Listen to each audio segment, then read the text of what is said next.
And this is the big question so many people always ask. How do I gain the experience to land that job? I have the skills. I've done multiple boot camps, multiple online courses. And if you're looking for people that have done online courses, Coursera, Udemy, all over the place, you'd find them.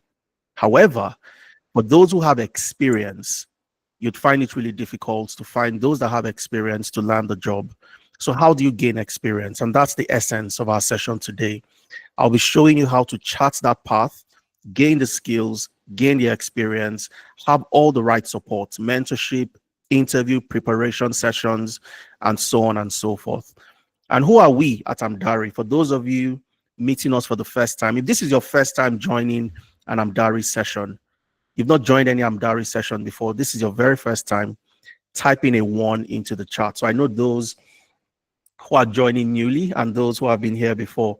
So if this is your very first session, joining an Amdari masterclass, an Amdari series, just type in a 1.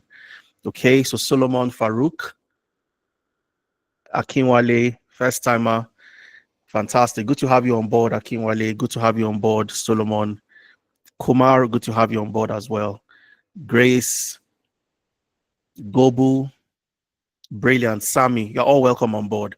Now, Amdari is a platform that helps you gain work experience. Our goal is to bridge the gap between learning and getting the job. Now, most of the time, like I said, a lot of people you'd find people with theoretical knowledge, theoretical experience. They've attended different training, online training, physical live training, and so on and so forth. But they don't know what it takes to do the job because all they've done is to solve class exercises, case studies in class, but they haven't implemented in the real world environment. What Amdari aims to do is to take those theoretical experience and convert them into work experience for you. And we do this across multiple programs, from data analytics to data science, data engineering, project management, security and operations center analyst, threat intelligence, GRC, that's governance, risk and compliance, ethical hacking, and so on and so forth. Our mission is to help you land the job. And we all know clearly that to land the job, you need more than just your theoretical skills. You need more than that. You need real life work experience. And I'll show you how to get that before we wrap up today. My name is Adeza Suleiman. For those of you meeting me for the first time, I'm a technology expert with over a decade experience cutting across data analytics and management consulting. I'm the founder of Tenalytics and also the co-founder of Amdari. And using my experience and over the last decade, the last 5 years of running Tenalytics and Amdari, we've helped over 3,000 professionals to make that transition into the tech ecosystem, to land their very first jobs within the tech ecosystem. And I'll be sharing a whole lot of experience, stories, success stories, and people that have done exactly what you're trying to achieve. We'll get to see what they did and how they were able to get to that particular space. I've worked as a data science consultant in the UK and in the US. I've lived and I've worked in the UK. I've worked as a data analytics consultant, data analyst, management information systems analyst with one of the largest privately owned energy conglomerates in sub-Saharan Africa. And I've worked as a data analytics consultant with FITC, owned by the Bankers Committee and the Central Bank of Nigeria. And my experience spans across 5 sectors, from energy to professional services to educational technology, automobile, and sports. And let's get cracking with the main meat of our session today. My very first question to you is, we have 2 roads, one leading to the right and one leading to the left. Should we go left or should we go right? I want you to type into the chat and don't ask further questions, okay? Because I know you might ask questions on where are we going to and so on. Okay, but just take a wild guess. 2 roads, one leading to the right and one leading to the left. Which of the 2 roads would you take, left or right? Just type into the chat. I'd love to hear your thoughts. Okay, Farouk says right. Let's hear from others. Damilola says right. Kumar says right. Brilliant. Okay, Lukman says right. Phenomenal. Let's get more feedback. Left or right? Tokwe says left. Pashino says right. Fantastic. So left or right, you decide on the particular route to take. But that's where our journey today starts from. Do you go left or do you go right? For a lot of people, they don't know how to choose.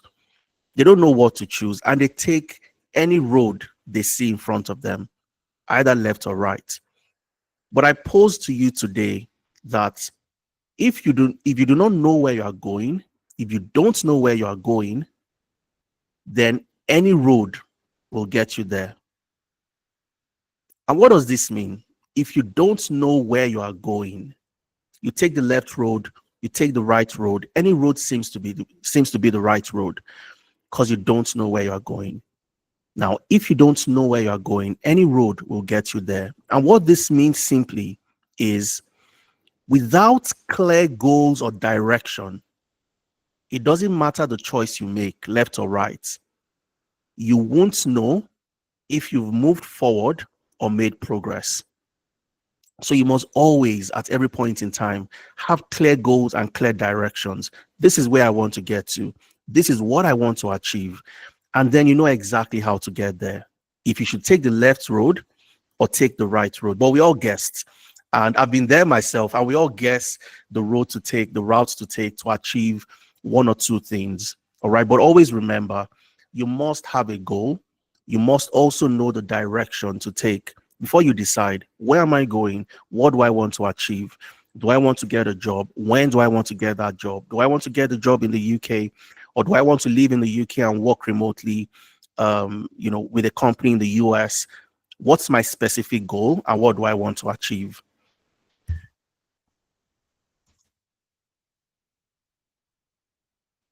Sorry, excuse me. Let's go on. So now that we know that it's important for us to have a roadmap, I'll be showing you how to develop that roadmap.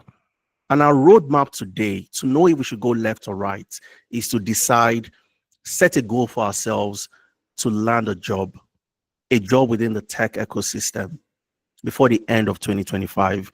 And how do we develop this roadmap? I'll do this and show you how to do this by answering these three questions. And the first question is how to identify the career path that would land you a job fast.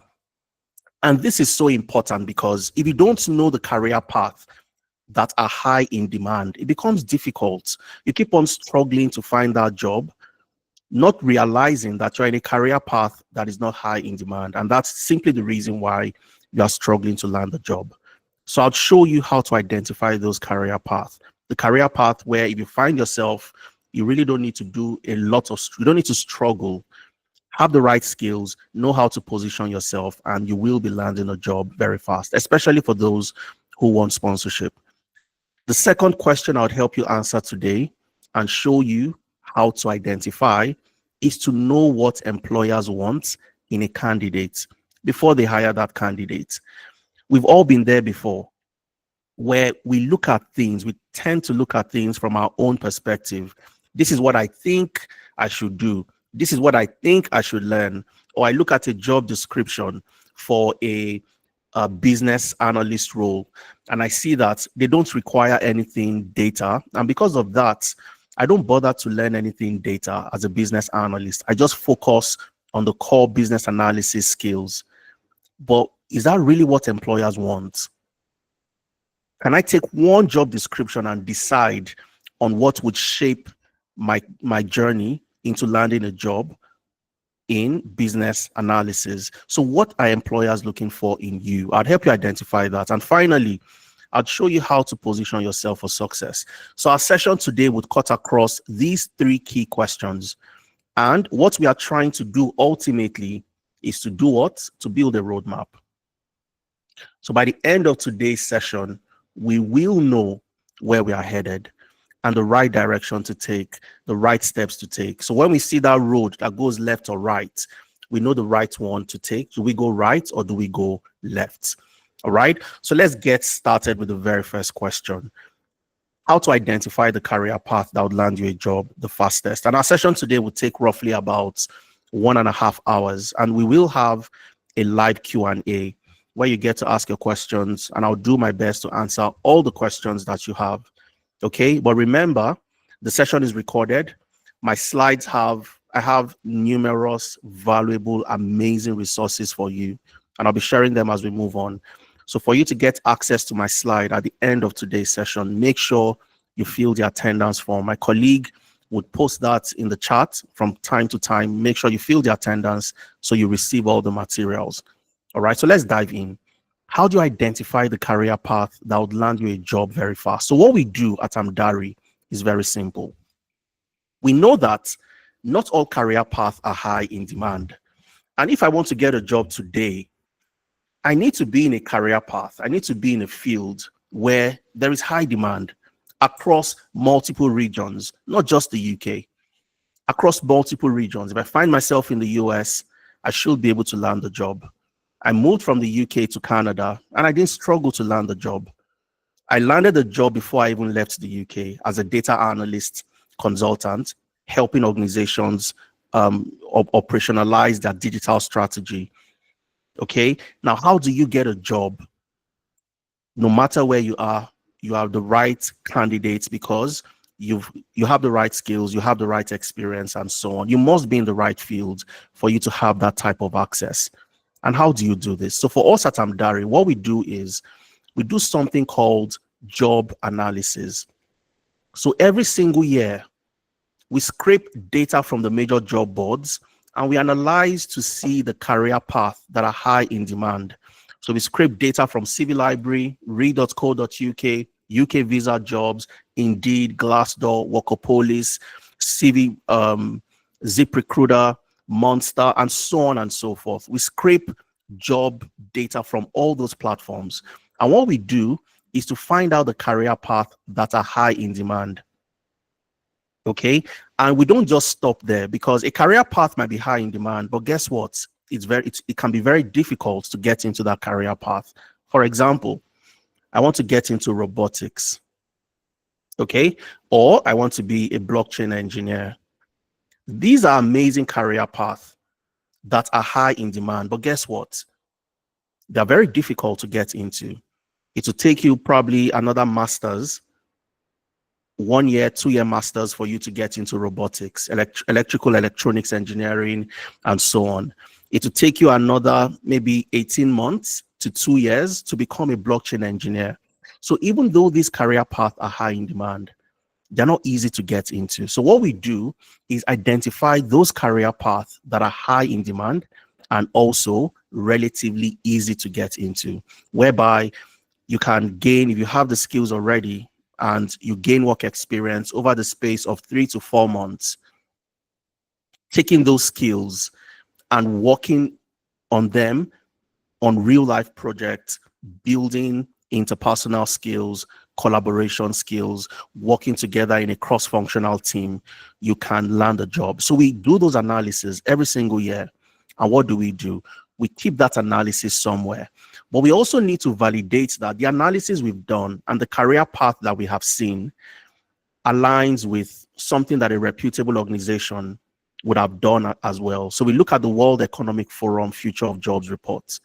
And I always tell people, for anybody looking to transition, for anybody looking to land a job, you are searching for a job today, this report is a must read for you. Very important.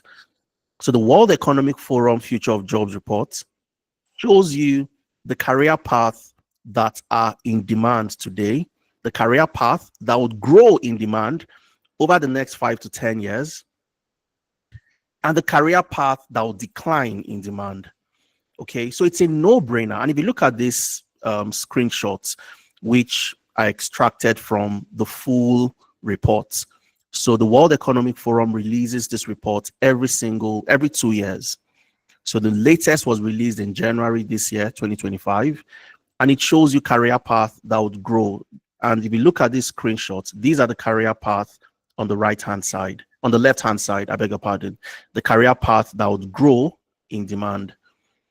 And on the right-hand side are the career path that would decline over the next 5 to 10 years.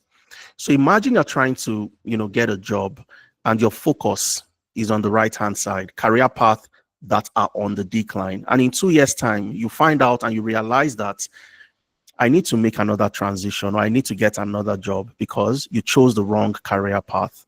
So it's very important to know the career path that would get you that job. And that's why our first question today, to help us identify the pathway to take, do we go left or do we go right, is to know the right career path to join. And those are the career paths on the left-hand side. Okay.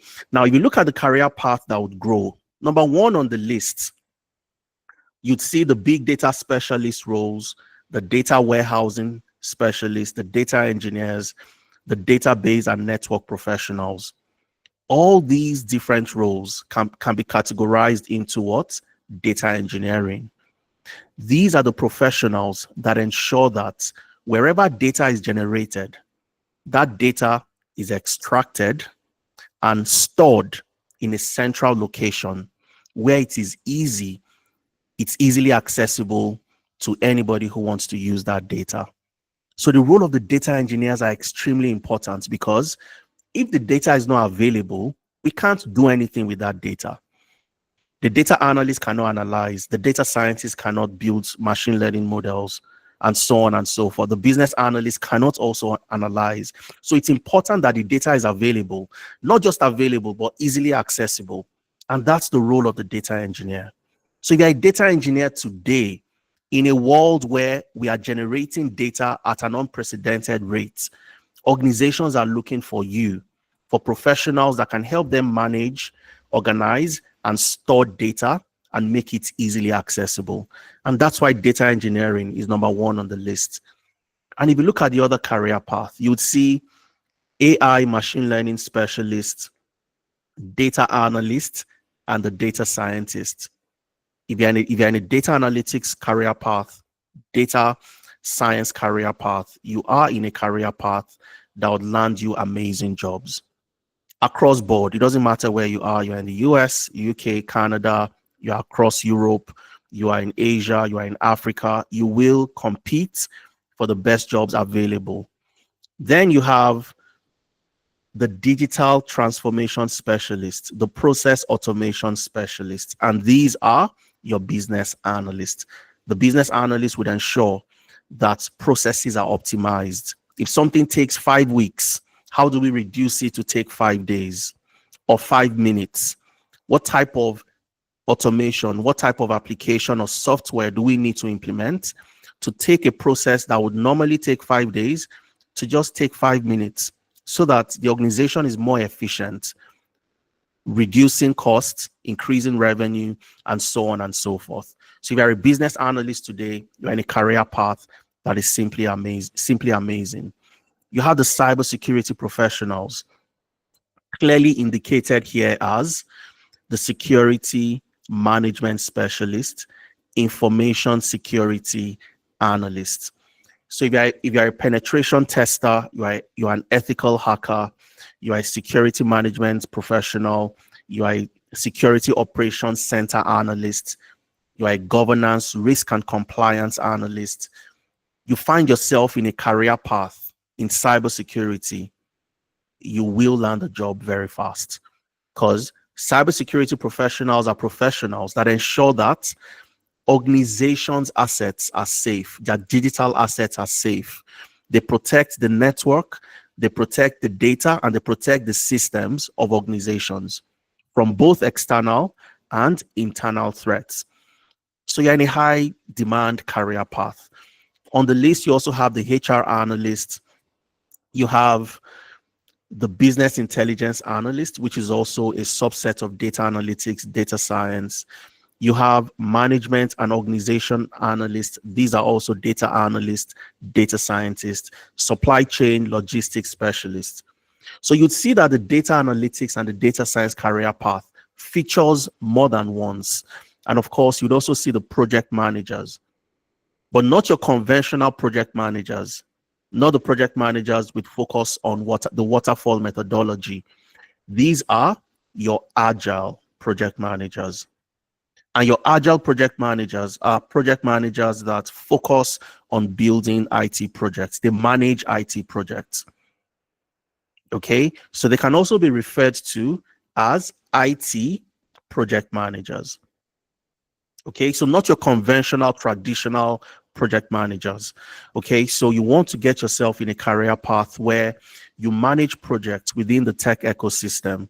That Lloyd's banking app on your phone, NatWest, um, Scotiabank, all the different applications you have on your phone. Somebody managed the project to ensure that the application was built and it met all the requirements of the different stakeholders. That's the role of the agile project manager. Okay, and of course you have the HR analyst featuring again the second time. You have the data engineers again as the database architects. So the analysis we had carried out internally as Amdari, looking at the career path that were high in demand and looking at the World Economic Forum Future of Jobs reports, 8 career paths became very clear that these are the career paths that are not just high in demand, but you would also, their career path that would also grow in demand over the next 5 to 10 years. So the World Economic Forum report aligns with the analysis we had carried out. And again, before I show you the 8 career path, remember, I've kept the link right here, okay, for you to download this particular report, the full report. So you can go read the report. Is absolutely phenomenal reading this report for anybody looking to land a job today. Okay, so the link is right here. Make sure you fill the attendance form so you have access to download this. Go back and look at it. Look at the career path that are increasing, the career path that are on the decline. And these are the 8 career paths that you want to find yourself in if you are looking to transition to land a job before the end of 2025. Very fast. You have the data analytics career path, data engineering, data science, the business analysis career path, project management, ethical hacking and penetration testing, cybersecurity role, SOC analyst, that's the security operations center analyst. Then you have the governance, risk and compliance, GRC, also a cybersecurity related role. So we had seen that the jobs that were high in demand based on our analysis, plus the World Economic Forum Future of Jobs report, showed these 8 career paths stood out as career paths that are high in demand. But we didn't also stop there. We also looked at the eligible occupations for the skilled worker visa. So for those in the UK, for example, you want to get the skilled worker visa, stay back in the UK and work in the UK. You want to be in a career path that would give you access to a COS, a certificate of sponsorship from a company that has a license to sponsor. And not all career paths would, where if you get a COS, it's eligible for the skilled worker visa. They are selected career paths, and they are career paths that have limitations, especially after the different changes on the 22nd of July, where you have different changes to immigration. So today you want to be careful the career path you move into, because you want to be sure that they are also eligible for the skilled worker visa. So what we also do is to look regionally into the UK, the US, Canada, and identify those career paths that were also high in demand in those regions and also eligible for visa sponsorship. So I've taken out time to get you all the codes for the different career paths. I'm going to highlight a few of them to look at the gov.uk websites, look for the career path that are eligible for the skilled worker visa. But here are the codes for the data analytics career path, the data engineering, data science, business analysis, project management, ethical hacking, SOC analyst, and GRC. Why is this important? It's very important because if you get a job and you're looking for sponsorship and that job is not eligible, or it is on the temporary shortage list, which means it has restrictions, then you can't apply for your dependent, you as the primary applicant, and also for your dependent, because there are some restrictions for career paths that are on the temporary shortage list.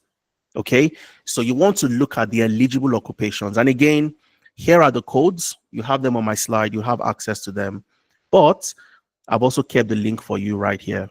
Okay, so you can click on the link. It takes you to the gov.uk website, but we're going to go there together and I'll show you exactly what this looks like. Okay, so what we'll do is we'll pick one code, say data engineering, for example. We'll pick one code, would go to the gov.uk website and check, is it eligible for the skilled worker visa? Okay, would pick another code, say what business analysis, and then we will check to see if it is eligible. Okay, but you have all the codes and you can always do this yourself after the end of today's session. So let's click on this. Okay, and this is what would pop up. All right, so you'd see the skilled worker visa, eligible occupations, and codes. This is the most recent version, updated on the 22nd of July this year. So let's pick one or two codes and let's check. If you can see the website, the gov.uk website, just type a yes into the chat so I know that we are still on the same page. Okay, thumbs up, fantastic. Thanks very much, Fashino. Brilliant, Farouk. Okay, so again, this was updated on the 22nd of July, so pretty recent, very recent. Now, let's take one of the codes. Remember, we are working with the codes, okay? So let's pick one code.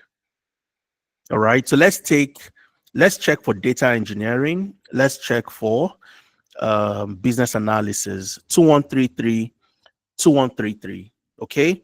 And then we check 2431, 2133, 2431. So let's go back. So when you come to the gov.uk website, and this shows you the skilled worker visa eligible occupations, then we scroll down. Let's go to 2133 and 2431. Okay, so I'm just going to scroll all the way down. 2133. Okay, so 2133, you'd see the IT business analysts, the architects and system designers. Okay, now you have them broken down into different, so you have each category broken down into different career paths. And here you'd see where you have the computer analysts, you have the data architects. Data what? Architects. These are data engineers. They build the data infrastructure where the data would be stored. The data engineers build the infrastructure. Okay, you'd see the data engineers, the IT system architects, the IT business analysts, IT solutions architects, IT business analysts, and so on and so forth. Okay, so it becomes very clear the different job roles that are eligible for the skilled worker visa. And more importantly, at the right-hand side, you'd see what's higher skilled. So you have three categorizations, three categories. You have higher skilled, medium skilled, and ineligible. So whenever you see higher skilled, it simply means these are career paths where you have no limitation, no single limitation to apply for the skilled worker visa. No single limitation. Where you see medium skilled, then you have some limitations. Okay, maybe that career path is on the temporary shortage list. Most likely, the career path is on the temporary shortage list, which means it comes with some limitations. When you see ineligible, and let's see if we can find any ineligible. Okay, let me find, control find, ineligible. So you can see this particular one that says ineligible. If you're a clergy, for example, it's ineligible for sponsorship. Let's check if we can find another one. Okay, so you'd see ineligible if you're a sports player, you're a sports coach, you're not eligible for sponsorship. All right, so you have three categorizations. You have higher skilled, no limitation, medium skilled, some limitation, and ineligible means you are not eligible for visa sponsorship if you get a job in that particular career path. Okay, so let's check another career path very quickly, and then we move on to the next step. Remember, what we are simply doing is answering question number one. We are identifying the career path that are high in demand and that would land me a job very fast. Okay, so let's also check for ethical hacking, SOC analyst, the cybersecurity roles, and maybe data science 2433. So 2135, 2433. So let's search very quickly. Let's go to 2433 first of all. 2433.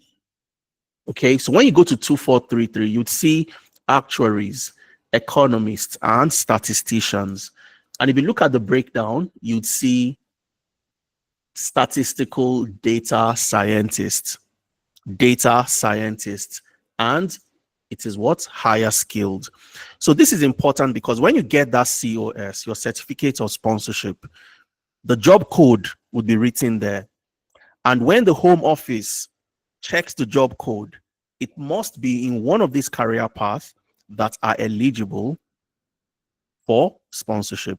So if the job code in your COS, the responsibilities and all of that does not align with one of the codes that you have here on the list of eligible occupations, then you can't get sponsorship for that particular job. So you see the data scientist, higher skilled, which means no limitations. And let's go to 2135 very quickly.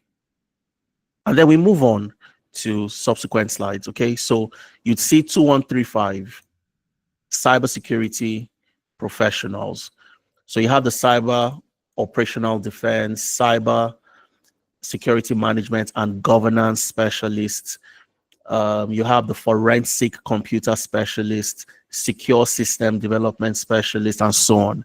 So as a cybersecurity professional, you're in a career path that is high in demand. Very important to do this exercise. Don't guess. What most people do is they look at what their friends are doing. Oh, my friend got a job in business analysis, so I must get a job in business analysis. Okay, or my friend just recently has been getting interviews, as a product manager, so I must do product management as well. No, that's not how you decide. You must take an educated approach, research-based approach, a data-driven approach, which is what we've done at Amdari. So I want you to type into the chat, okay? Out of these 8 career paths, which one are you interested in? Out of the 8 career paths, type into the chat which one are you interested in. You can be interested in more than one, but just type into the chat. Farouk says data analytics. Let's hear from others. Okay, I'd love to hear your thoughts, know your thoughts. Type into the chat. Lukman says data science is fantastic. Akpan, business, data, brilliant. Kumar, data analytics, project management, SOC analyst, absolutely phenomenal. Data science, data engineering, GRC, Gobvu, Solomon cybersecurity, absolutely phenomenal. Now, we are starting to understand the direction to take. Do we go left or do we go right? Now we start to understand the 2 pathways we saw at the beginning. We were guessing. We didn't know what to do. We didn't know where to take. But now we have a direction. All right. So question number 1 usually is, which career path would land me a job if my goal is to land a job? So you choose that career path. You probably have taken training, done online courses, Udemy, Tenalytics, Coursera, and so on. The next question is, how do I get a job? By showing employers that I have experience. A lot of people have numerous, 1,000,001 courses that they've taken. But how do you stand out from the 1,000,001 people that have taken courses? You must show employers that you have experience. And that was what somebody like Dora was able to do. Dora joined the Amdari internship work experience program, and I'm just going to show you that very quickly. Dora joined us. Okay, she joined, and this is Dora sending a message saying that, good morning, Amina. Amina was Dora's coach while Dora joined the data analytics program. Amina was her coach. So she sent Amina a message. Good morning, Amina. With the way you revamped my CV. So Amina helped with that CV. And I'm going to touch on that. With the way you helped on my CV, I got a job offer of £50,000 yesterday. Although I'm turning the offer down because it's a 6-hour drive from London. So Dora was not willing to move from where she was to London to take that offer of £50,000. Thank you for what you've done so far. Okay. Please, I would like us to finish LinkedIn optimization and so on. So this was Dora who joined, and Dora got this offer of £50,000 from a company in London within the space of 2 months after joining the work experience program. Okay, now you have Lanre, and I'm going to play Lanre's video. I want you to listen to Lanre yourself. Lanre got a job as a business analyst in the UK during her program with Amdari. But what makes Lanre's story very interesting is the same reason a lot of people today cannot land jobs, especially business analysts. And I'll explain. I've interacted with so many business analysts, and they tell me that I don't know how to use SQL. I don't know how to use Power BI because I don't think my job would entail me having to use SQL or Power BI. But that's a big mistake. The modern business analyst today, the business analyst of 2025 and beyond, must know how to use SQL, how to use Power BI, how to use Excel. If you don't, you're going to struggle to land a job. And that was Lanre's story. Lanre struggled to land jobs. She had skills. She had done training here and there, left and right. But she had no experience with some of these tools. Okay. And she joined the work experience program, and she didn't just learn how to use the tools, but she learned how to use the tools in the context of working in a real company. Okay. And I'll show you, you're going to listen to Lanre yourself when she talked about this. So Lanre got a job. She got a job offer after learning, all of this. And the job also had to do with some level of data, even though she was a business analyst. And understanding how to use SQL, Power BI helped her land that job. You have Faishayo. Faishayo got a job as a data scientist, also in the UK, during the work experience program. And this Faishayo saying, "Hi, Mohammed, I got a data science job, like my first data science job, using some of the things we learned." And I'm going to speak about that on how the projects you work on form the things you get to say during interviews that will show employers they are the right person for that job. And so many other people. Vivian, for example, Vivian joined us in May, and by June, she had landed a job. Now, Vivian had skills. She had done so many training in, data analytics, data science, and so on. But she didn't know how to get a job. She wasn't getting past the interview stage because she couldn't communicate from a competency-based perspective. That I've done this before. I have work experience, and recruiters can tell, interviewers can tell the moment they ask you questions and you answer them, and those questions, the way you answer does not show that you have extensive experience using those tools to solve problems in the real world. They know immediately, and that's why you are chopped off during the interview stage. So Vivian got a job working remotely. She was living in the UK, working remotely for a company in France. And then during her work experience program with us, she got another job as an associate manager, data and business analytics, also in the UK. Now, I'm also going to show you, this is Lanre, who was a business analyst. She had the theoretical knowledge, theoretical skills, but Lanre had never used any of those tools in the real world of work. In a real company, you don't work alone. You work with a team, in a cross-functional team. As a business analyst, you'd work with a software developer, you'd work with a scrum master, you'd work with different other stakeholders to ensure that you bring and complete that project, to bring your project to light. But Lanre had never done that.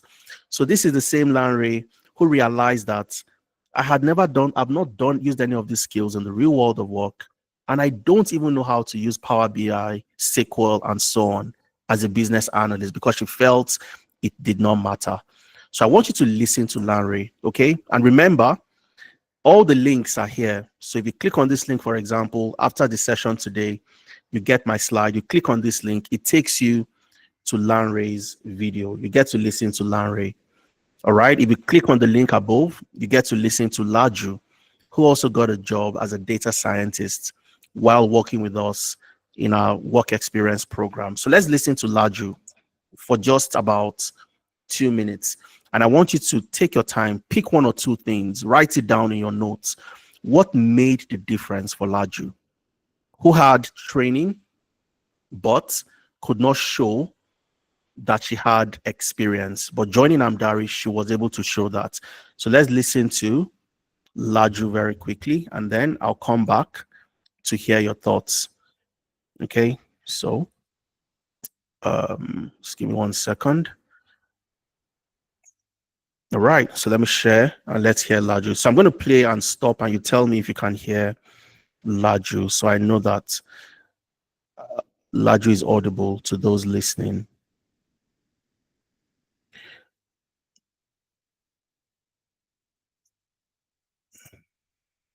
All right, so that's Laju right there. So once again, I'm going to play the video and then I'll stop, and then you tell me if you can hear Laju or not. Brings me to my next question, right? So if you can hear the video, just give me a thumbs up and then I'll continue. Fantastic. All right, so let's listen to Laju and let's hear how Laju was able to make that transition. I would love to know what aspect of your experience at Amdari made you go from being a job seeker to being job ready and then ultimately landing the job. Okay, I'll say that I have a lot of theoretical experience and certification, like I said earlier. But one thing that really stands out in Amdari is that for a business and analyst, we started from the data aspects, which in this in the current climate where companies are like cutting costs and everything, they want to be sure that they have a business analyst that is well rounded. So to be honest, it was the fact that I was able to, explain to them that I have experience with Power BI and SQL, which, I think my first two projects in Amdari, the first one was on SQL and the second one was on Power BI. That is really what got me the role. It's not even majorly anything about business, and but for the fact that, okay, they are aware that I'm interested in it, but the fact that and I have that data experience, that's one thing that really helped. And, I got that from here. So, yeah. Yeah, awesome. Thank you so much for sharing that. So amazing. And lastly, right, I just want to know what aspect of this experience exactly contributed to you acing your interview. Okay. So I'll say the aspect, like I said earlier, is the fact that as a business and analyst, they first we were first taking through the data projects. That really helped me to stand out from just being a regular BA to like a technical BA. That really helped. So I'll say that's the part, that's the specific part that really helped me.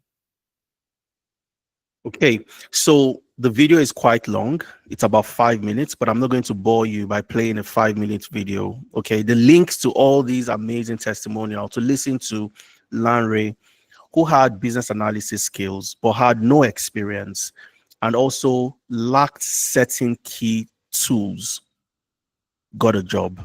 The links are on my slide. Make sure you fill the attendance and then you have access. But I want you to tell me, type into the chat, what did you learn from Lanre's story? Lanre, what did you gain from what Lanre was able to do in order to land that job? Just type into the chat. I'd love to know your thoughts. What did Lanre do?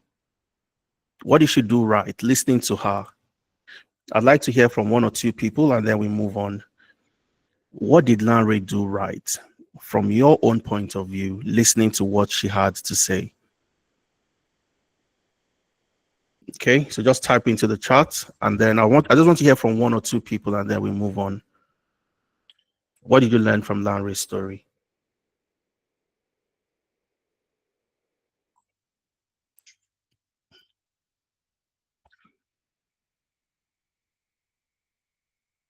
If you want to unmute yourself and speak, I can also allow you unmute yourself. Feel free. Let's have an interactive session. Okay, let me check the charts to see. Farouk says, I learned how hands-on experience could lead to ease of securing a job. Akpan says she put her skills in practical terms and not just theory. Absolutely fantastic, Akpan and Farouk. You really listened to what Lanre said and what made the difference for her. But something that also would catch anybody's attention. She mentioned that we were forced to do SQL and Power BI. Okay, she said we were forced, and yes, she was forced because Lanre came in as a business analyst who had no idea on how to use SQL and Power BI. And we know clearly, based on our interaction with recruiters, different organizations, as a business analyst today, you must know how to use some data tools. Not as extensive as the data analyst, but you must have data skills. Excel, Power BI, SQL, and so on. And that was what we forced Lanre to do that. She learned that, and eventually she was able to land a job as a business analyst. And you heard from her. So I'd want you to listen to Lanre extensively. When you receive my slide, click on the link and listen from the beginning till the end. And I'm sure you'd learn some amazing stuff. Now, let me show you how Lanre was able to learn. For somebody who had no SQL skills, she came to us, and as a business analyst, we knew that you need to have SQL for you to land the job. So this is what the dashboard looks like. So when Lanre signed up with us, she had access to this dashboard. And on your dashboard, you have something called Learn. The Learn platform is where you have access to short courses. Okay, you have access to short courses.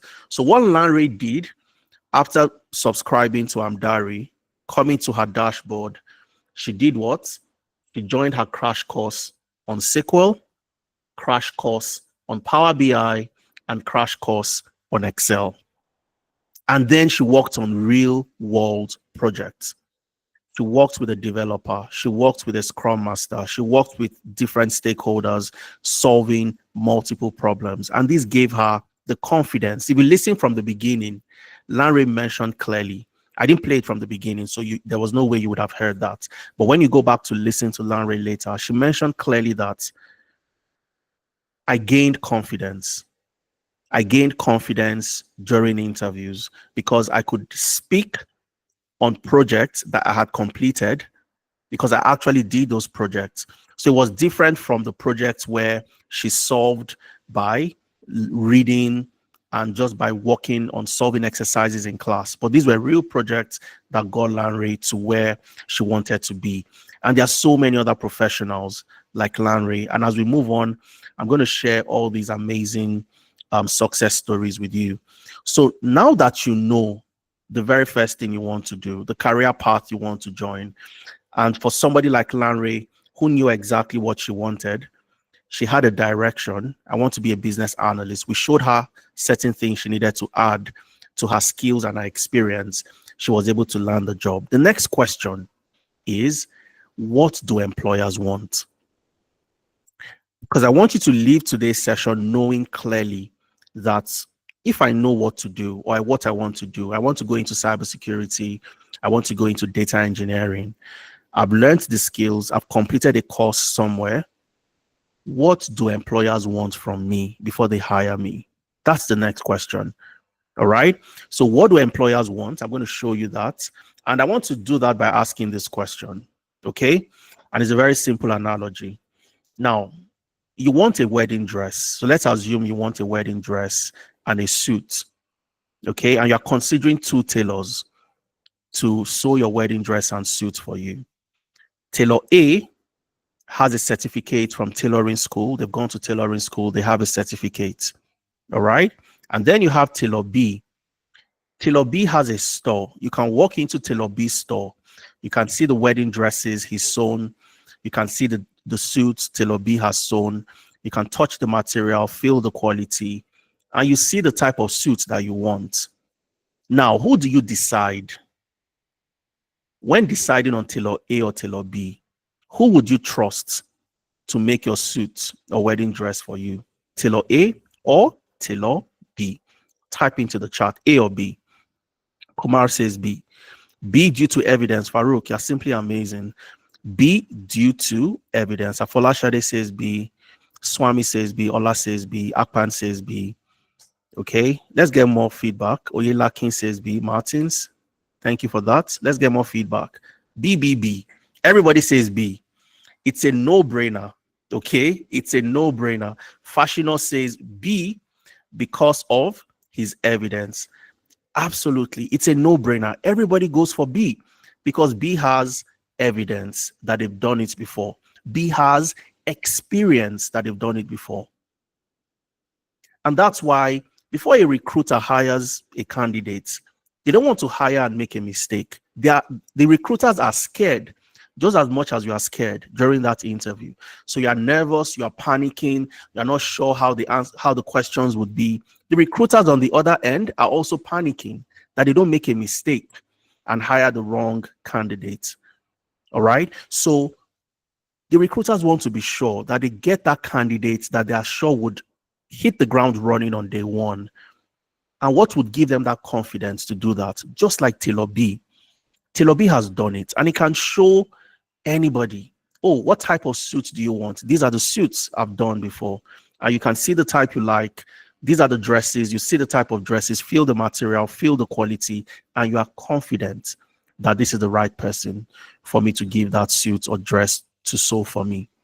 And that was what Lanre also experienced. Lanre had theoretical knowledge. She had certificates. You heard her say that, but it never helped her in any way, simply because there was no way recruiters could validate that she had actually done those things she says she can do. So you must have evidence, work experience. So when you ask yourself the question, what does an employer want from me? They want only two things. They want the skills, which is a given, and they want your experience. And when you combine the skills and experience together, it gives you what? Competence. Competence. And there is something we say at Amdari. We say competence. And I want you to write this down if you can. Write it down somewhere, because this is a phrase that will change and shift your mindset completely. Competence over credentials. Competence over credentials.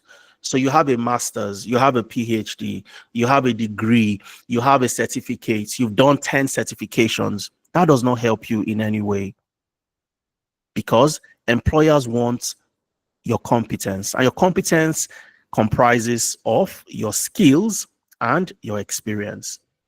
So the skills are easy to get. A lot of people would get skills by doing online courses, registering for different training programs, but experience is a bit more difficult, because you can't get experience until you get the job. So how do you gain experience even before you get that job? So when recruiters look at you, they look at you as somebody who has done it before. They look at you as Taylor B, who has evidence of doing that job. Okay, and there are numerous ways of gaining experience, but I'll show you the best way to gain experience today. You can gain experience through internships like the one Amdari offers. You can gain experience through open source contributions. You can volunteer or for, different non-profit projects or SMEs. You can work on freelance projects, compete in hackathons, case study simulations, and so on and so forth. The best way to gain experience is through internship programs, where you get to intern. You work on real world projects. You don't just work alone, you collaborate with real professionals, and you also gain access to a line manager. So you have a coach, and your coach is like your line manager. So if you work in the office, there's somebody you report to. You have somebody you report to within Amdari. They look at the work you've done, they give you feedback on what you've done, and they guide you on the things you made mistakes on and how to make it better. That's the best way to gain experience. So you build a portfolio. I'll show you what a portfolio looks like to showcase the work you have, and you also get a reference from us. If there's anybody here in the UK who is joining us from the UK, and you've gotten a job, even if it's a job in the warehouse, or it's a call center job, or a customer care job, any type of job whatsoever, the recruiters will do what? They'll do a reference check or a background check before they give you that job. If you've gotten any job and you've gone through that process of reference check, just give me a thumbs up. If you've gotten any type of job, it doesn't matter where you are, and you've gotten a reference, you've gone through the process of a reference check. Thanks for that, Akpan. Thanks. More thumbs up if there's anybody else in the house.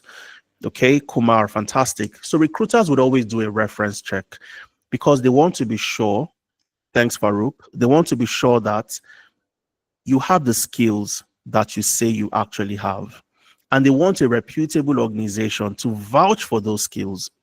So what we do at Amdari, apart from the fact that you work on this project, work, in a cross-functional team, you have a line manager you report to, you also build a portfolio. And then you also get a reference from us. And I'll show you what a reference looks like. One of the recent ones I completed for an amazing lady. Her name is Ene. And I'm going to show you Ene's profile. Ene got a job sometime around April or May this year as a data scientist. And the organization reached out. Okay. Hello, Adeza. Hi, Adeza Suleiman. Please provide a reference for Ene. And there was a link for me to complete this reference. You can see the link right there. I clicked on the link, filled all the form, filled all the details, and this was the feedback. Hi, Adeza Suleiman. Enel Jaide says, thank you for providing an everlasting reference via Zinc. Okay, so this was sent sometime on the 22nd of April, and I completed it on the 25th of April. So this is what a typical reference looks like. It can come in different ways. And the company simply wants to find out, the recruiter wants to find out, how did you work with the candidate? What was the relationship with the candidate? What's the best way to work with the candidate? What's are the candidate's weaknesses and strengths? And would you rehire? Would you hire the candidate again if you have the opportunity? So they ask all these questions, and you need a reputable organization to vouch for you. All right. So these are the things we do for you and ensure that you get that reference from us. And there are so many other references. You have them here. Sheun got an offer as a SOC analyst. They reached out to Ifemena, and they're saying Olayinka has nominated you to provide an employment reference, which we provided. Renee got a contract role for 2 years as a systems analyst. Dear Ifemena, Renee got a job as a data. We want you to confirm Renee's work with you as a data analytics consultant, which of course we also provided. All right. So what I'm going to show you now, because I can see questions coming up in the chat. What are the projects like? How do I work in a team? What do I do? And I'll show you how Jerry was able to land a job with the civil service in the UK. Jerry joined our data analytics internship program in June this year. And he got this job in August, just last month. June, July, August, within the space of 2 months. He joined in June and got a job with the civil service in August. And this was the message he sent to his coach. He sent this message to his coach. Hi, Emeka. Emeka is the coach, the lead coach for the data analytics internship. Hi, Emeka. Just wanted to officially let you know that I've landed a data analyst role with the civil service, and it's a level promotion too. I was asked to prepare a presentation on any data analysis project. I edited and submitted our first project. It saved me a lot of time and it gave me confidence. I also spoke about SQL project when they asked about data acquisition. Thanks so much for your mentorship, Emeka. Take your flowers. And Emeka is saying, I'm proud, Jerry. Well done. You are one of the leading team members. Now, two very important things right here. on how Jerry was able to get this job. And I'm going to show you the project Jerry worked on, the presentation Jerry made, and so on and so forth. So you have a good understanding of how you get to work with us at Amdari to gain work experience. All right. So Jerry joined in June, got a job in August, and he used the project. I edited and submitted our first project for so many roles that are skill-based, like a data analyst, a data scientist, a data engineer, a business analyst. Organizations would want you to show that you've done something before. Show me a dashboard. Okay, show me a portfolio. Come and present, or they give you a case study and they tell you to complete that case study and come to present your solution. There must be a way to assess what you've done. And Jerry didn't need to hassle. Okay, he didn't need to worry himself. All he did was take the project, the first project they had completed. He worked on that project, and that was what he presented, and he got the job. So we're going to listen to Jerry. I'm going to click on the link. We'll listen to Jerry. But before we listen to Jerry, I want to show you the project that Jerry completed. The one he used, he presented during the interview that got him this job with the civil service in the UK, just after 2 months of working with us. All right. So let's go to what Jerry did, the project he worked on, and I'll walk you through that. And I'm sure it would answer so many of the questions that you've typed into the chat. Okay. So remember, this is your platform, your dashboard. You have your portfolio right here. So if you click on portfolio, it shows you the projects you've worked on. So if I click on portfolio, for example, and I click on projects, it shows me all the different projects that I've worked on. Okay. Data-driven excellence in order fulfillment using Excel, cohort analysis, assessing customer retention, empowering HR insights, dynamic dashboards, and so on. So you have your portfolio right here, okay, which you create on the platform. And you can always just come here to the top right corner. You can get the link. You add the link to your portfolio on your CV and on your LinkedIn profile. Okay, you can also share your link on X, Twitter, Facebook, LinkedIn, anywhere you want to share your link. Because guess what? Just like that Taylor B, who has a store where you can walk into, see the type of dresses and suits, you must have something like that. You must have a store, and your portfolio is your store. And this is where anyone should be able to walk into and see what you've done. Okay, but let me take you to Jerry's program. Okay, and you see the project Jerry completed. So Jerry joined in June, and this is the June data analytics work experience.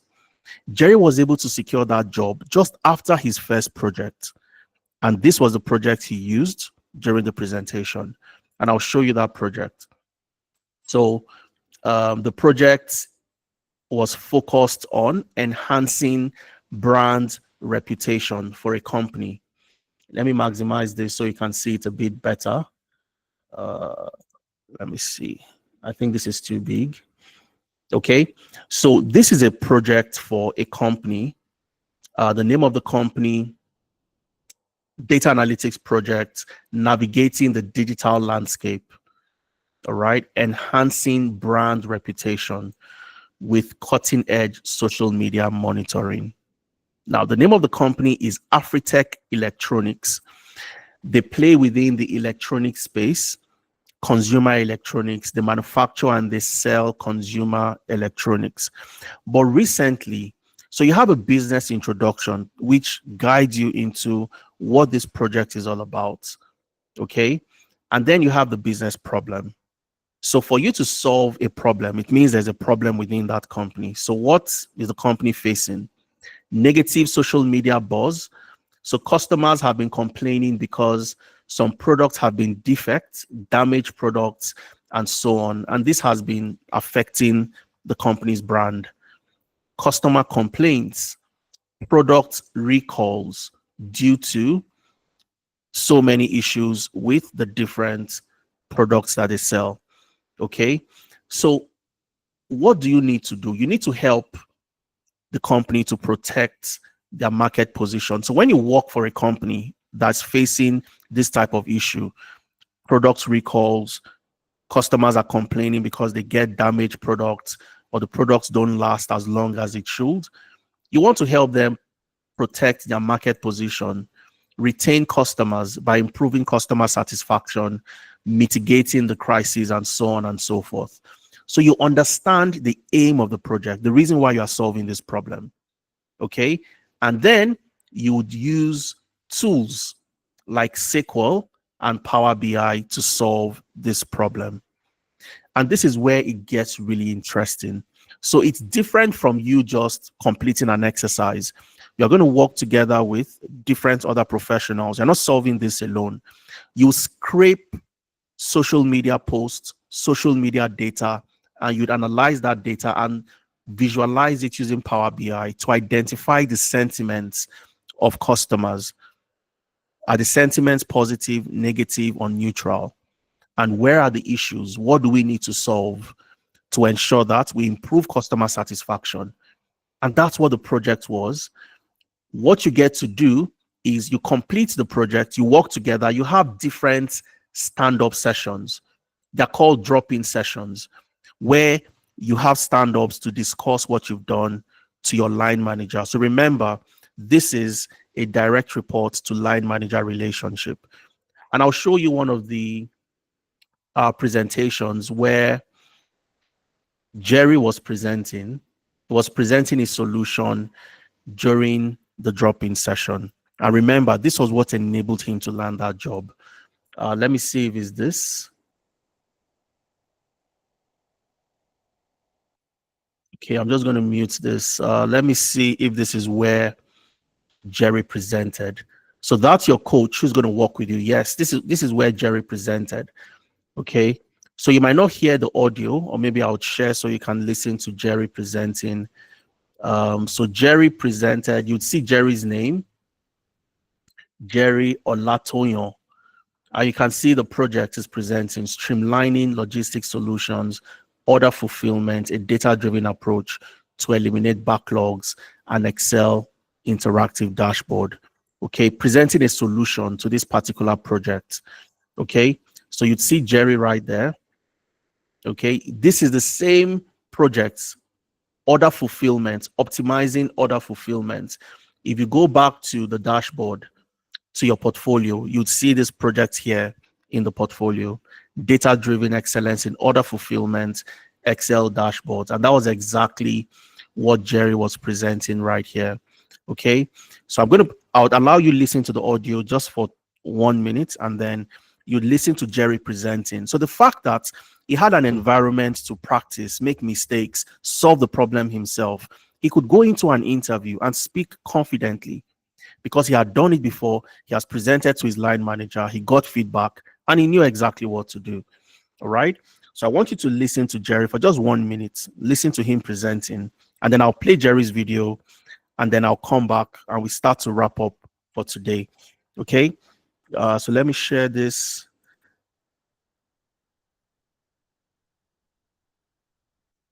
Okay. Allow audio, enable audio. Fantastic. All right. So I want you to listen to Jerry presenting. Let me play.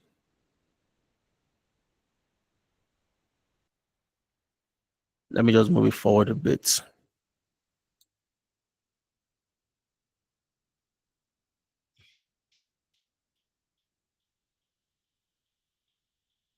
They are not completed, which is quite alarming. Of course, which amounts to about more than 50%. Okay, so this is Jerry presenting his key insights. You can see him, presenting something. I'll just play. You'd hear his voice talking about what he's showing on the screen. Of the orders are not completed. And also, if you look at the average delay across all the orders, is about 14.51 minutes. And also, another key insight is that the negative feedbacks, they are quite high, about 35% of the total customer feedback. And of course, which is something that the business need to urgently look into. However, the positive feedbacks, even though they are, they are quite small compared to negative feedback, they also have a slightly higher average delay compared to the negative feedback. So that's Jerry presenting. His line manager is on the call with him. Okay, that's his line manager, Emeka, the person he sent a message to. That's Emeka right there. Presenting to his line manager gives him feedback, tell him what he's doing right, tell him what he did wrong, and he goes back to ensure that he has a perfect solution at the end of the day. And that's how you get to work on projects. So Emeka, Jerry worked on multiple projects. This is just one, the very first project he completed, and this was what landed him that job. So he just made some few edits, went into the interview. When they said, come show us a dashboard that you've created before, he presented this, showcased it to them, and was able to land that job. So I want you to listen to Jerry, where he talked about everything that he did, and then I'm going to come back to take questions from you and show you the last thing you need to do. We've achieved one question that we needed to answer at the beginning to help us identify, do we go left or right? What type of job would get me a job fast? What type of career path would get me a job very fast? Get me sponsorship, no matter where I am. We answer that question. Question number 2, what do employers want from me? Not looking at things from my own perspective, but looking at things from the employer's perspective. You must have the skills, you must have the experience. How do you gain experience? This is how you gain experience. You work on projects in a cross-functional team. Jerry was not the only one making his presentation. If I had played that video from the beginning, you'd see where another amazing professional did her own presentation. She made her presentation. She talked about what she had done, and Jerry was the second person to present. So this is Kehinde. Kehinde presented first. You can see Kehinde presenting her recommendations based on what she had solved. And then Jerry came up to make his own presentations. So this is where you get to work together in a team, solve a problem, have a line manager, and then this gives you the confidence when you get into interviews. The third question we would answer, and then we wrap up today, is how do you position yourself? Now you know the career path, you know how to gain experience. The next question is, how do you position yourself? How do you have the right CV to get you into the room for an interview? How did Jerry get interviews just within the space of 2 months? How did Larry get interviews and land a job just within the space of 2 months? How did they do that? How did they have the right CV, the right LinkedIn, and so on and so forth before they landed those jobs? How did they prepare for their interviews? That's what positions you for the job. That's the next thing I'll show you. And then we take questions. We'll have a live Q&A, and then we call it a day. All right. So let's listen to Jerry very quickly. And then we go back to answer our final question for today.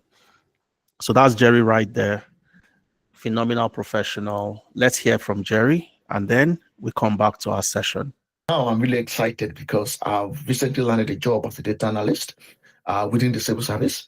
And I would say that this wouldn't have been possible without the support, the mentorship, and the community here at Amdari. Hi, everyone. My name is Jerry Olatoyo, and I just wanted to share a quick word about my journey as a data analyst consultant at Amdari, and how this program has immeasurably helped and shaped me when it comes to data analysis.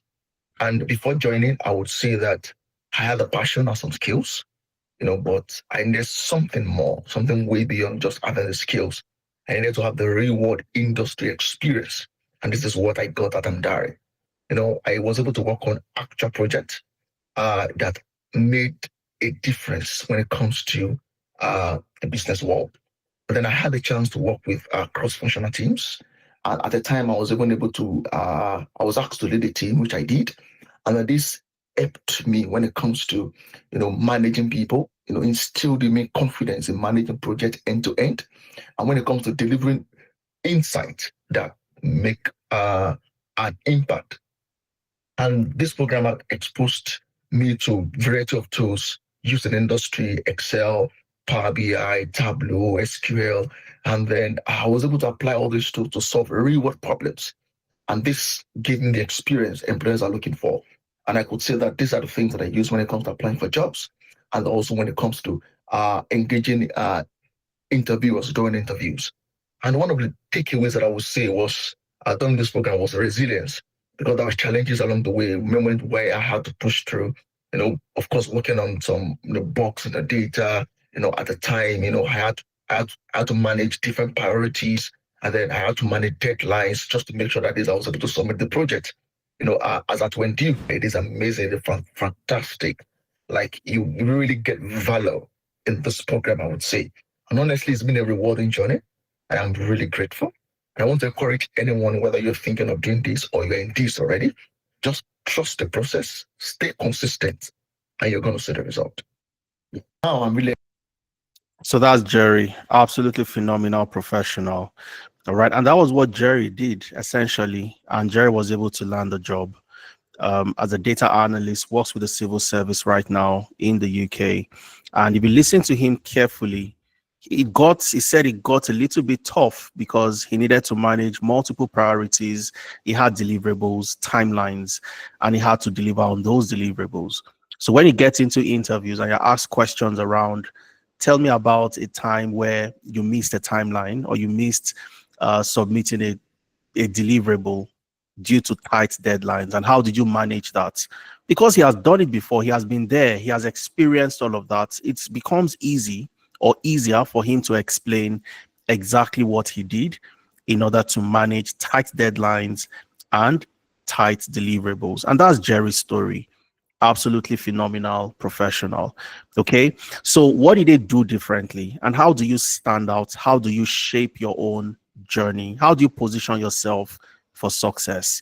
And this is the third question today that would enable us understand clearly, do we take the right road or do we take the left road, knowing exactly where we are headed? All right. So what did they do differently? What did Lanre do? What did Jerry do? And how were they able to land jobs and ensure that they communicated, that they had the experience during interviews? And again, you want to listen to all these professionals. Make sure you fill the attendance if you haven't done that. Fill the attendance and you will get access to all the materials. You get to listen to Lanre end to end. You get to listen to Laju. I didn't play Laju's video for you, but Laju is there and so many other professionals. All right. Number one, they worked in real world teams, cross-functional teams. They didn't work solo on projects, because in the real world, you don't work solo. You don't work in silos. You work together as a team to solve problems. They had access to mentors. They had access to coaches. They had access to a line manager, somebody who could tell them, this is wrong. This is not the right approach. This is how to do it. They don't tell you exactly what to do, but they guide you, because that's the way the world of work works. Nobody tells you this is how you have to get it done, or this is what you must do, but you have guidance on how to get it done. And then you follow the guidance and you solve the problem. And then your coaches would tell you what you've done right, what you've done wrong, and how to implement something better. Okay. You learn to speak the workplace language. When you get into interviews, you know how to use the right terminologies simply because you've used that in a real world environment already before getting into that interview. You get visible on LinkedIn. And of course, you know exactly what hiring managers want from you. And these were the things they were able to implement. Okay. So I can summarize everything into these three key buckets. And as I explain the buckets, I'll show you for your CV, for your LinkedIn, for your interview prep, and all the things you need to do, how to ensure you get them done to position yourself as the best candidate. So once you've gotten the skills, which you've learned somewhere in an online program somewhere, then you need to gain experience by working on real world projects, having a line manager, doing all the things Jerry did. The next step is to what? Summarize everything into these three. So when you intern with us, you get to work together, work on real world projects, gain experience, and we call it the Amdari Rave, the remote apprenticeship virtual experience. This is what gives you experience, the internship. Once you are done with that, you then do what? Package. And just like Lanre, who was a business analyst on paper, theoretically, but had no experience, and she also lacked data skills, you have access to what? a short course platform called Learn. I'm going to go back to the platform and show you again. You have a short course platform called what? Amdari Learn. This is where you brush up your skills. So if you were a project manager last year, 2024, you've never used those skills, you've written PMP, you've never worked as a project manager in your life, but you want to get a job as a project manager, then you need to brush up on some skills. You also need to do what? Implement those skills you have using different tools from Jira to Confluence to Trello and so on, to ensuring that you have the skills, you've implemented them in the real world scenario, and you can speak about them when you get into interviews. Then you package.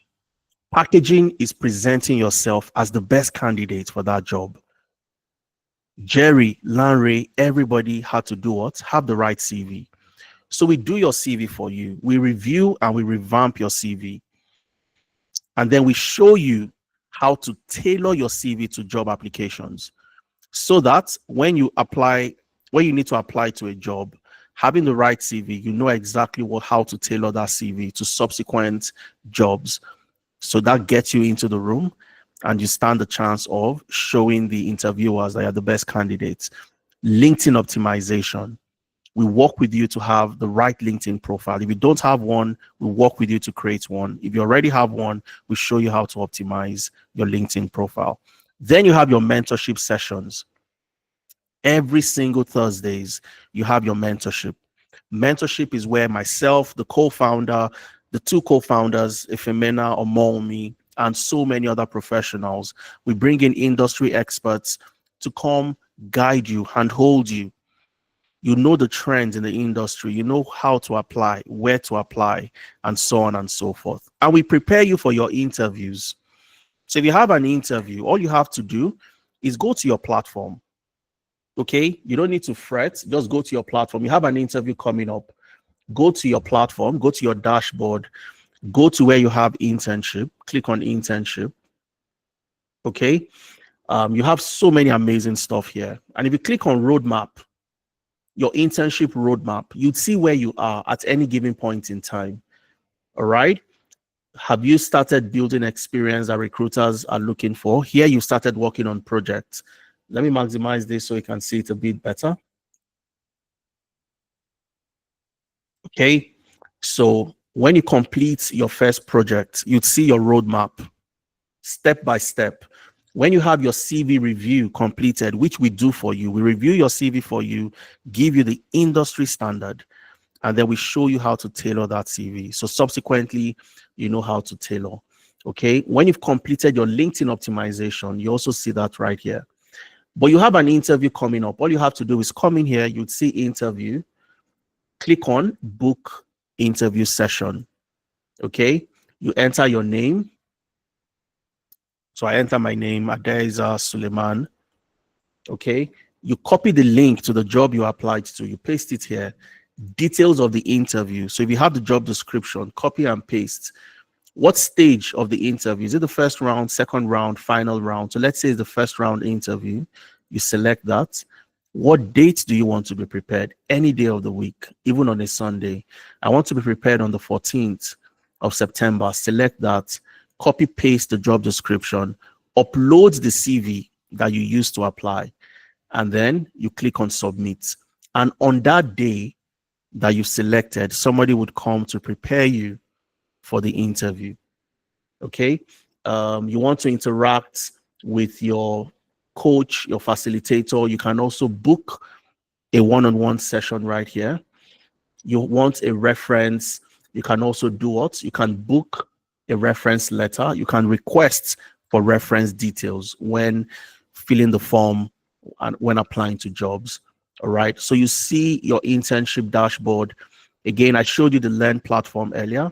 So for somebody like Larry, all she needed to do was to come here, and she brushed up on SQL, brushed up on Power BI, brushed up on Excel in the Learn platform. And more importantly, to make things easy for you when applying to jobs, we have the job board. The job board is where we scrape data from different job boards and we make them easily accessible for you to apply to.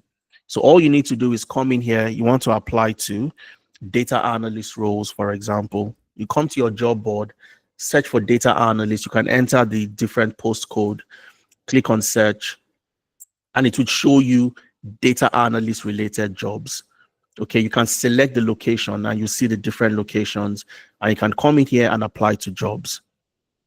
And the jobs we also make available to you are jobs from job boards. So when you apply to the conventional platforms like Career Builder, GitHub, CV Library, Glassdoor, and so on and so forth, we also use platforms that are 100% sponsorship. Okay, for example, UK visa jobs. So for those in the UK, for example, this is a paid platform. And for so many people, they don't like paying to job boards. So what we do at Amdari is we pay to this job board. We gain access to what? Graduates, experienced higher jobs with visa sponsorship in the UK. So this platform aggregates 100% visa sponsored roles, and it is not free. It is paid, but you don't have to pay. We pay to the platform and we scrape the jobs and we send the jobs to you for you to apply to. Okay, I just need to sign in. Let me sign in very quickly and show you what the platform looks like. Okay, so you have to make payments. It's not for free. We pay. You don't have to pay once you are a part of us at Amdari. Okay, so these are jobs that are 100% sponsorship. So take, for example, I want to apply to a business analyst role or a project manager role. I can come here, business analyst, search, and let's see. So there are 63 jobs with visa sponsorship on the platform. So what we do is we come here, we click on this, we copy the links, and we send them to you. So you go ahead and apply. So you don't have to make payments. So these are part of the advantages that you get. So you're applying to jobs that your counterparts don't have access to. So your chances of landing interviews become a lot higher compared to your counterparts. So these are some of the things you get from the platform. And of course, you also have the job board here where you have access to other platforms like Flex Jobs, LinkedIn Jobs, and so on and so forth. And there are also projects you can also work on. Outside your class, you want to work on more projects, you click on projects in your dashboard and you have access to more projects here on the platform. You create a learning plan and you can work on more projects from here. Okay, so this is what the platform looks like. Amazing platform where you have every single thing that you need. And on the job support is also available. So you get a job and you're on a project that seems a bit difficult than you anticipated. We work with you to ensure that you have access to on-the-job support. Okay, and when it comes to apply, which I've just shown you, we give you access to job boards that your counterparts don't have access to. You have a unique opportunity to stand out from the competition, have access to jobs that will get you into the room a lot faster than the competition. All right, so question number one, we answered. You know the career path to focus on. Question number two, you know how to gain work experience by working on projects, real world projects, having a line manager, getting feedback, jumping on different stand-up sessions, getting feedback on your project, and knowing how to apply, where to apply, having your CV revamped, your LinkedIn, you join the mentorship sessions. So if you go to your classroom, for example, you'd see where you have access to the mentorship sessions. Okay, if you scroll up, you'd see mentorship sessions. You have different full-time job, from menial job to full-time job. So this is a session where the co-founder of Amdari, who used to work in the warehouse at some point, and in that same warehouse in DPD, Ireland, he used to live in Ireland, worked with DPD, one of the largest logistics companies in Europe, worked with DPD in the warehouse. And then in that same warehouse, he got a job as a business developer, business intelligence developer. So he came to speak about his story and how you can also learn from that to make that transition, conquering imposter syndrome.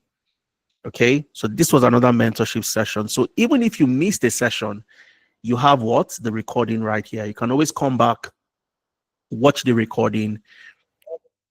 And that's Efemena. That's Efemena, the co-founder right there.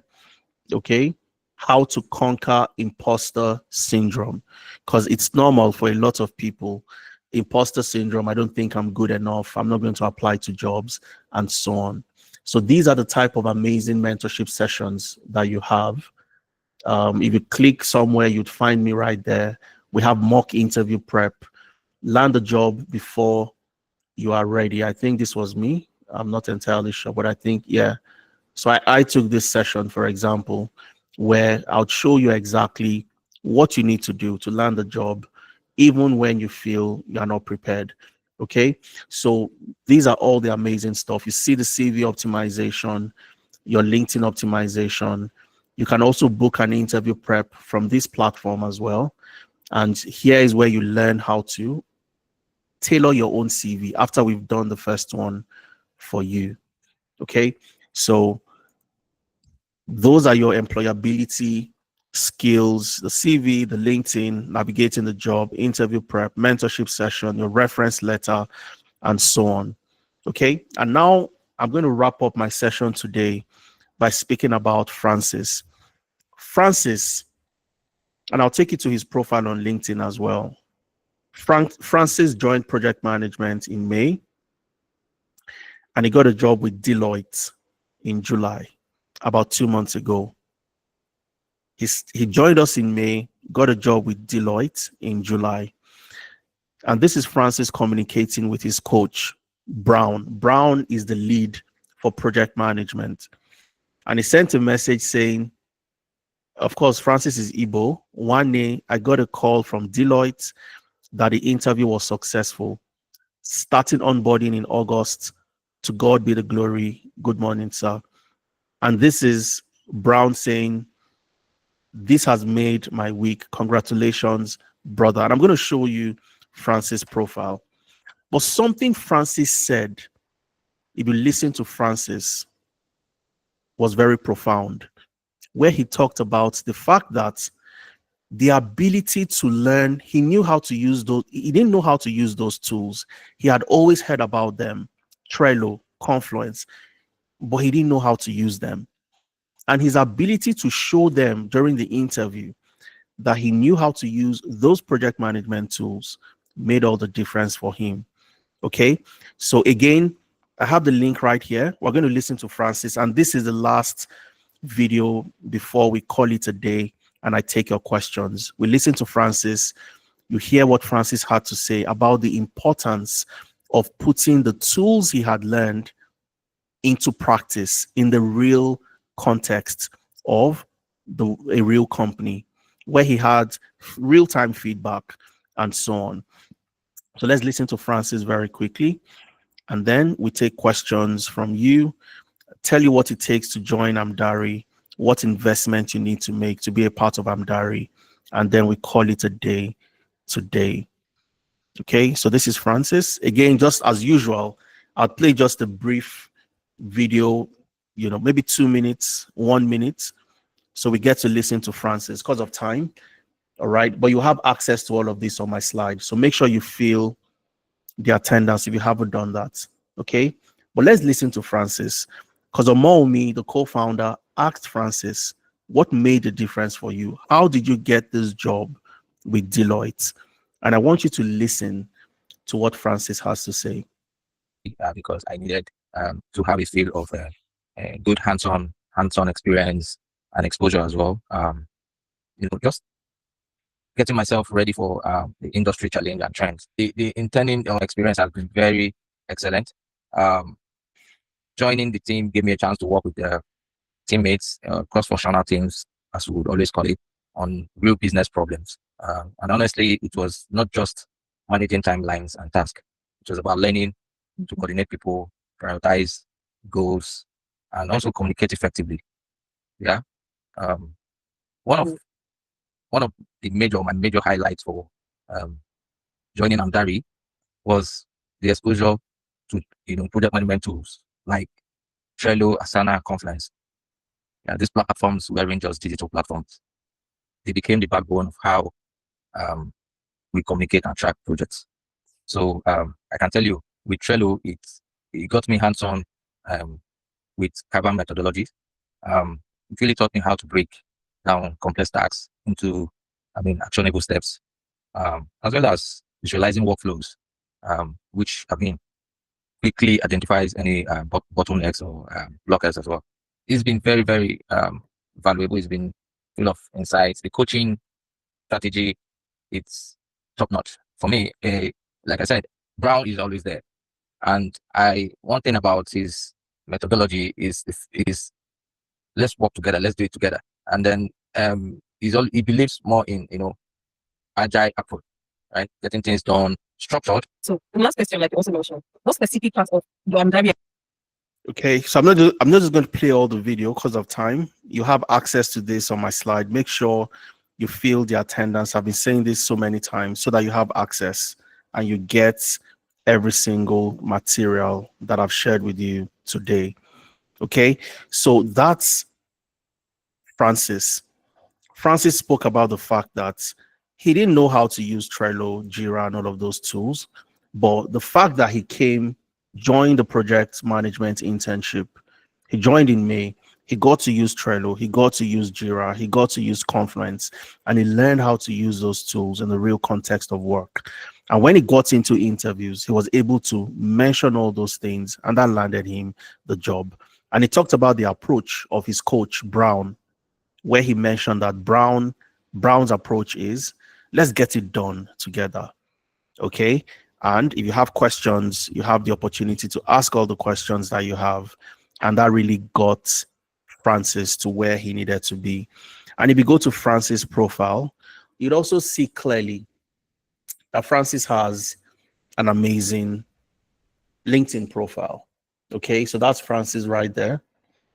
Got a job with Deloitte in the UK as a project manager. And this was Francis, who was moving from QA, a quality assurance tester. He was moving from this role. This is Francis joining as a project management consultant. So how you also present yourself on LinkedIn matters a whole lot. So the fact that Deloitte could see that Francis was already on the job as a project manager, it made them confident enough to hire Francis. And if you look at all the things he had listed that he worked on, ERP transformation project, deployed MS project and Jira, improved project governance, led end-to-end project planning and execution, and so on. This is what makes you stand out. And that was what Francis was able to do as a project manager, as a QA tester, looking to get back into project management. Joined us in May and got this job in July to start in August, started in August last month. Okay. Our next cohort starts on the 4th of October. And as usual, we have discounts for the first 5 people to get started. So for those of you who have skills, you've done training, but you know you don't have work experience, and you know you can't hold your own when you get into a room and you're asked questions around, tell me about a time you used Power BI or SQL to build a dashboard. What was the outcome and your recommendations? Tell me about a time you built a machine learning model as a data scientist. How did you select the machine learning algorithm? What were your considerations? As a business analyst, tell me about a time you worked with a difficult stakeholder. How did you manage communication with that stakeholder? These are competency-based questions that you can't answer if you haven't been in that situation before. All right. So you know you want to gain work experience. We have discounts open to the first 5 people who will be getting started and making joining our October cohorts starting on the 4th of October. What does it take to get started? On the 4th of October cohort, you want to get started in any of the programs. The original fee is £500. However, we have a discount for the first 5 people where rather than paying £500, you get to pay £390. You save £110. It's a 4-month internship, 3 months. It used to be 3 months, but you have an added 1 month. So free 1 month to make it 4 months, where you get to work, build experience, showcase that experience, and land a job. And you've seen from Jerry, from Lanre, from Francis, they didn't need to complete their 4 months to land a job. Within 2 months, 3 months, they had landed jobs. All right. And the beauty about the payment plan is you don't need to make all the payments at once of £390. You can make payments in 3 monthly installments. So you get to pay £130, just £130 to get started. And then you pay subsequently the next month and the next month until you complete the £390 payment.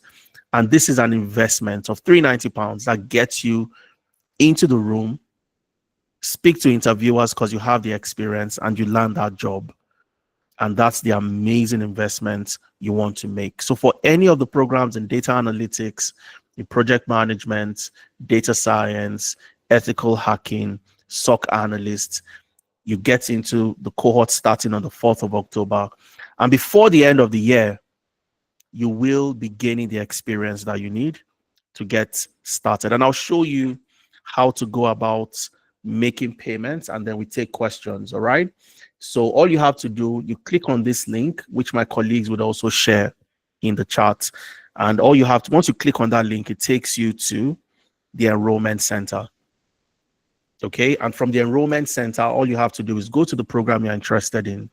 You're interested in data analytics, data science, business analysis, data engineering. Just click on secure internship. It takes you to where you get to make payments, and you can select your payment plan. You can make a one-time payment of £390, 2 monthly payments of £195, or 3 monthly payments of £130. Okay. And you can also use different currencies depending on where you are. If you are in the US, for example, you want to pay in dollars, you can change that to US dollars. You can change it to Canadian dollars. You can pay in euros. You can pay in Naira. You can pay in South African Rand, any currency. You can go there, make the change, and go ahead and make payment. But let's assume I want to make payment in pounds. Okay.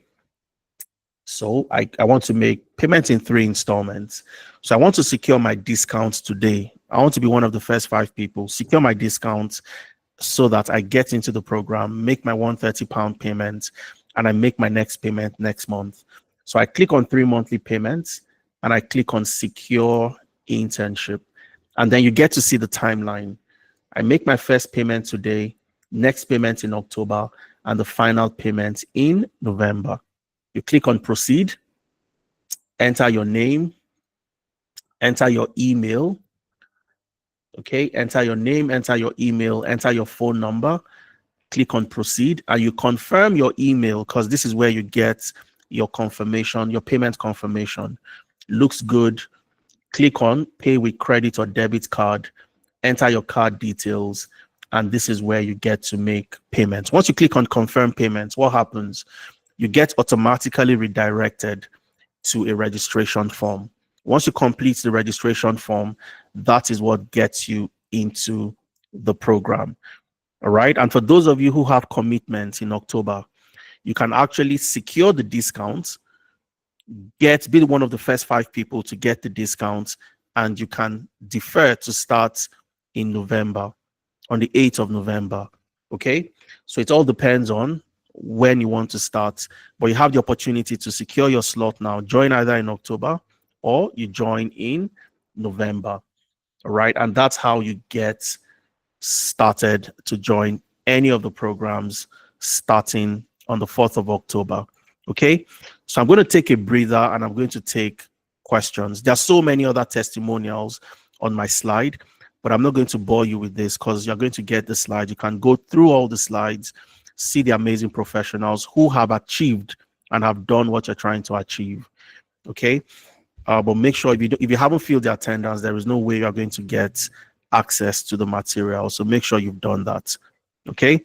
So I'm going to take a breather at this point and let's take questions before we call it a day. So if you have questions, please feel free. Either type it into the chat or you can simply ask to unmute yourself, raise your hand to unmute yourself, and then I'll call you up to unmute. So we have a question from Govu.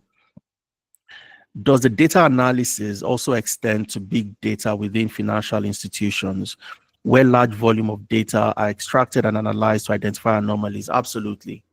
Absolutely, Govu. You work on projects in the financial sector. You work on projects in logistics and supply chain. You work on projects in automobile. You work on projects in healthcare and different sectors and industries. Okay. Does the GRC experience also include hands-on with SAP? No, we don't offer anything around SAP, Govu. Okay. But every other tool and technology with the GRC, regarding GRC, you get to work on them with, but we don't do SAP, Govu. How do I fill the form? Do you mean the attendance form, Oluwafemi? If you need the attendance form, that has been posted in the chat from time to time. So just check the chat, you'll find that right there. Okay, and the way the internship works is this.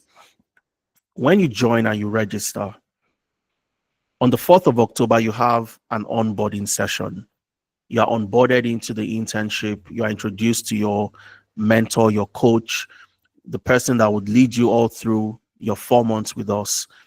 Then on a Wednesday, you get your first project, and you get onboarded to that project as well. So this is where you understand what you're expected to do. And then you go ahead to start working on that project. You have your team members as well. Okay, so you have a WhatsApp group. In that WhatsApp group, for the different programs, say data analytics, for example, you have a group. You're all in that group together. Business analysis, you have a group. You're all in that group together. And then you have subgroups based on the project you're working on.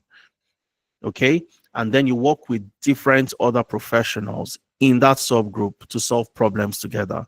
Okay, and when you solve those problems, you have your drop-in, your stand-ups. So your stand-ups are on Wednesdays and also on Saturdays. So we added Saturday so that just in case you can't attend on a Wednesday, for example, there are options for you on Saturday to join a drop-in session and present what you've done, get feedback on that. And you also have access to all the other materials that I've shared with you. So if you're working on a project, you have a problem, you have a challenge, go to your dashboard, you'd see where you have make a complaint and so on. Or in your WhatsApp group, you have your coaches right there. And if you see so many of the communication I shared today, they are WhatsApp communications. All right. So Jerry sending a message to Emeka saying, I got a civil service job. I used my first project, made some edits. You saw Francis sending a message to Brown saying, I got a project management job with Deloitte and so on. So you do a lot of communication with your mentors on WhatsApp. Okay. Let me take more questions. I think I have question from Kevin. Your hand has been up right from the beginning, but I don't know if you really have a question or not. But I think we have Kevin, we have Elizabeth, and then we have Justice. Okay, so let's start with Kevin. Kevin, if you have a question, please feel free to unmute yourself. Let's hear from you. And then we go to Elizabeth and we take Justice. So Kevin, go ahead, please.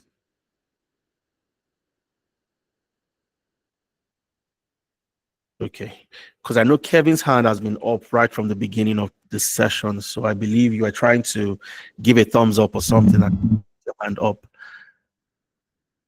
Let's take from Elizabeth. Elizabeth, let's hear from you. Good evening. It's nice meeting you. Same here. Where are you joining from, Elizabeth? Somewhere around Lancashire, Backup. Okay, fantastic. Yeah. Go ahead. So I've been a bit confused about which field to go into. I studied digital marketing at University of Salford, and I've been in radio for so long in Nigeria before I came here. So I've been, trying to figure which way to go. But I was kind of considering business analysis. But my question now is, are we going to have, like, I understand how internship is for, going into a new field, you get to learn, and that's how I started my career in the first place, learning before you now go and start earning, on that job. So my question is, how am I sure that we are going to have the support we really need? Because it's sounding like we have to go on a website or something, and start looking for our coach there. Do we really have face-to-face mentorship, like the real mentorship we really need? Because that's a major complaint of people when it comes to learning, joining what's it called now? Joining all these cohorts. It's always like you don't get enough support, you're just stuck in between. So that's my whole question. Then you spoke about CV. Are you saying that we are also going to get our CV done? Are we going to get support for our CV and our LinkedIn too? Is that part of the plan? Okay. All right. Fantastic question. So let me start from where you stopped, Elizabeth. So your CV, your LinkedIn, yes. So we do your CV for you. You submit your CV, we work on the CV, and then we send the CV back to you the first time. Then we show you how to tailor, because when applying to jobs, you don't take one CV and apply to multiple jobs if you want to get results, right? So we show you how to tailor your CV. So subsequently, you don't need anybody to do your CV for you for all the jobs you need to apply to. Okay, so you know how to tailor, and then you go ahead to tailor for subsequent applications. But the very first one, we help you do that. We ensure it's keyword optimized, it's ATS compliant, and all you have to do is tailor that going forward. That's on the CV. On the LinkedIn, you have LinkedIn live sessions. So you have live sessions on LinkedIn. So just the same way you joined a call like this, you're going to join a call with our employability partner, and then you'd see what to do right from, if you don't have a LinkedIn profile, how do you create one? How do you upload the image on your LinkedIn profile? How do you use tools like Google Data Studio to convert your pictures that are not professional to professional pictures before you upload? How do you name your images in a way that it also carries the keywords of the job you're trying to get? For example, I want to get a job as a data analyst. Every single thing I upload on LinkedIn, including my profile picture, must have keywords that are data analyst based to ensure that my page is keyword optimized at the end of the day. What type of cover image? How do you use Canva to do your cover image? Your headline, how should it look like? Your about section, your work experience, your education, all those things are the things we show you on a live call, how to do and how to change. Now, these sessions are always recorded. So if you miss a class or you miss a session, for example, you can always go back, and that is in your classroom. I think I showed that while I was walking you through. Let me just see if I can go back there very quickly. Okay, so you can always go back to watch. Okay, you can always go back to watch. You'd see your employability sessions, CV LinkedIn masterclass. This is where you have your mentorship session on optimizing. Sorry about that. This is where you have sessions on optimizing your CV and your LinkedIn. And it is a practical session. Okay, it's a practical session where you take different steps, one after the other. And this is a Femena walking you through this. Okay, and this is how you get to complete your LinkedIn, for example. But the CV, we work on that for you, send it to you. You know how to tailor, and then you go ahead subsequently to tailor for jobs. Now, support. Your first question is on you study digital marketing. I'm going to come back to that because I think that will crown everything I'm going to say at the end of the day. But in terms of support, you have all the supports that you need. You're not looking for anybody anywhere. You're in a WhatsApp group. Okay. So you have your internship platform, because just like when you work in the office, say you get back, you have a particular deliverable or a particular task to complete. You work on that task until you face a stumbling block. This is not a classroom where you are learning. This is not a boot camp where you are learning. No. So how do you solve and troubleshoot problems? If you are working with, let's say you work with NatWest, for example, okay, or you work with Virgin, How do you solve a problem when you are given a problem to solve as a business analyst, which is the career path you want to move into? You're not going to look for your line manager and say, I don't know how to do this. Come and show me how to do it. That's not your first approach, because they'll just look at you as incompetent, as somebody that doesn't know what to do. So maybe you are a what they call it, recruitment error. Okay. So the first thing you want to do is troubleshoot. How do I solve this problem? What tools do I need to deploy? Okay. And of course, you do a lot of research. And then when you really can't move forward, you contact your coach. Your coach is in your WhatsApp group right there with you. All right. So all you need to do, you can call your coach, you can send a message, tag that coach, and they get to respond. The beauty about the internship is that you have drop-in sessions. Okay, you have drop-in sessions where you can book a coach, you can book a session with your coach, you have a one-on-one session, they guide you, they tell you what to do.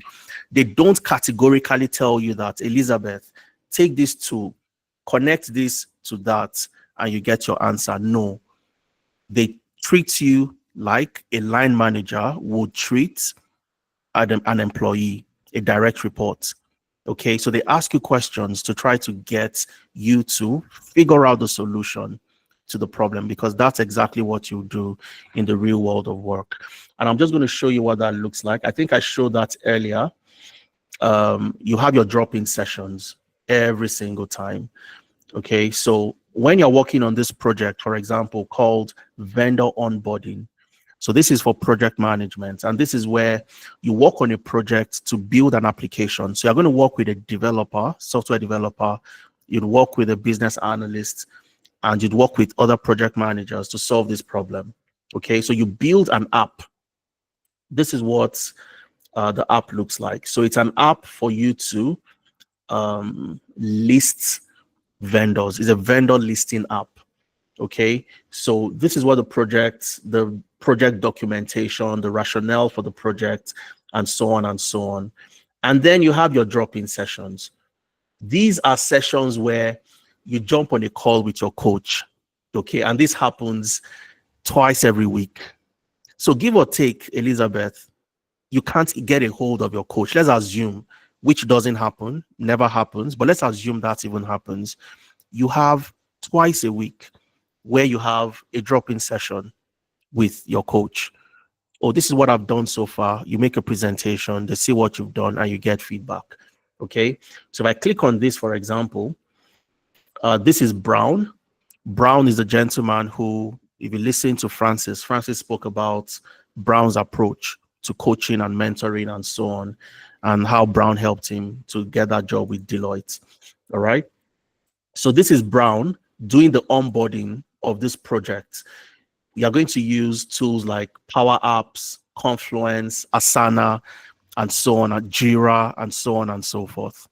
Okay, so any question you have, any challenge you have, any issues you have, you can get to ask, get those issues solved, get those questions asked, and get answers to them. Okay, and going back to your very first question, Elizabeth, internship will not be the best thing for you right now because you don't have any skill. Okay, and within the space of 4 months, you can't learn the skills, gain work experience that would enable you land the job with the current structure. So the people that get the best, the benefit, the best return on investment from our internship program are those who have the skills.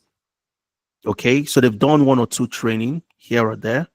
However, they don't have the experience because they've never, applied those tools or technologies that they learned from the training, or the theoretical knowledge they gained from that training. They've never applied it to real work experience. And that's what we do.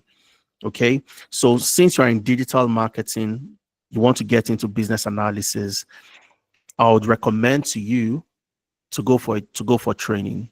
Okay, that's where you want to start from. You want to look at Tenalytics. Tenalytics is a sister company to Amdari. Go gain training, get training. And for every Tenalytics participant, after you're done with training, automatically you come here to Amdari. So that's the first thing I would say you need to do, Elizabeth. I don't know if I answered all your questions or you have any question that was left unanswered. I think you made it clearer with the last response. I remember 10 analytics, and I think I was asking questions about it because I wanted to know because there's so many organizations, training people on stuff like that. But I think you answered it better with the last response. It makes more sense. Yep, absolutely. So there are so many organizations, but there is none like 10 Analytics and Amdari. So what I want you to do, Elizabeth, is go on YouTube, okay? Search 10 Analytics. So just go on YouTube. Let me show you what to do. This would help you make a decision, all right? Go on YouTube. And this is peculiar to Elizabeth because Elizabeth, does not have any training or anything in business analysis. Search 10 Analytics on YouTube. Click on the logo. Make sure you subscribe. All right. Click on the logo. And I want you to just focus on 10 Analytics alumni success stories. Don't go anywhere else. Just focus on the success stories. Okay. How this amazing lady was able to get a job in data analytics. This amazing lady got a job in HR business analyst. She got a contract project management role, cybersecurity role. So these are professionals who had zero skills. Okay, they came to us. They came to 10 Analytics to learn. From 10 Analytics, you join Amdari eventually. Okay, so just come here and watch.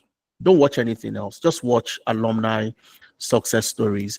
This would help you make a decision on whether to start or not, because you'd see people who have achieved beyond what you want to achieve right now. Numerous people. You have over 163 right here across multiple regions, predominantly in the UK, US, Canada, and of course in Europe as well. So that's what I'll recommend that you do, Elizabeth, to make a decision. I hope that helps.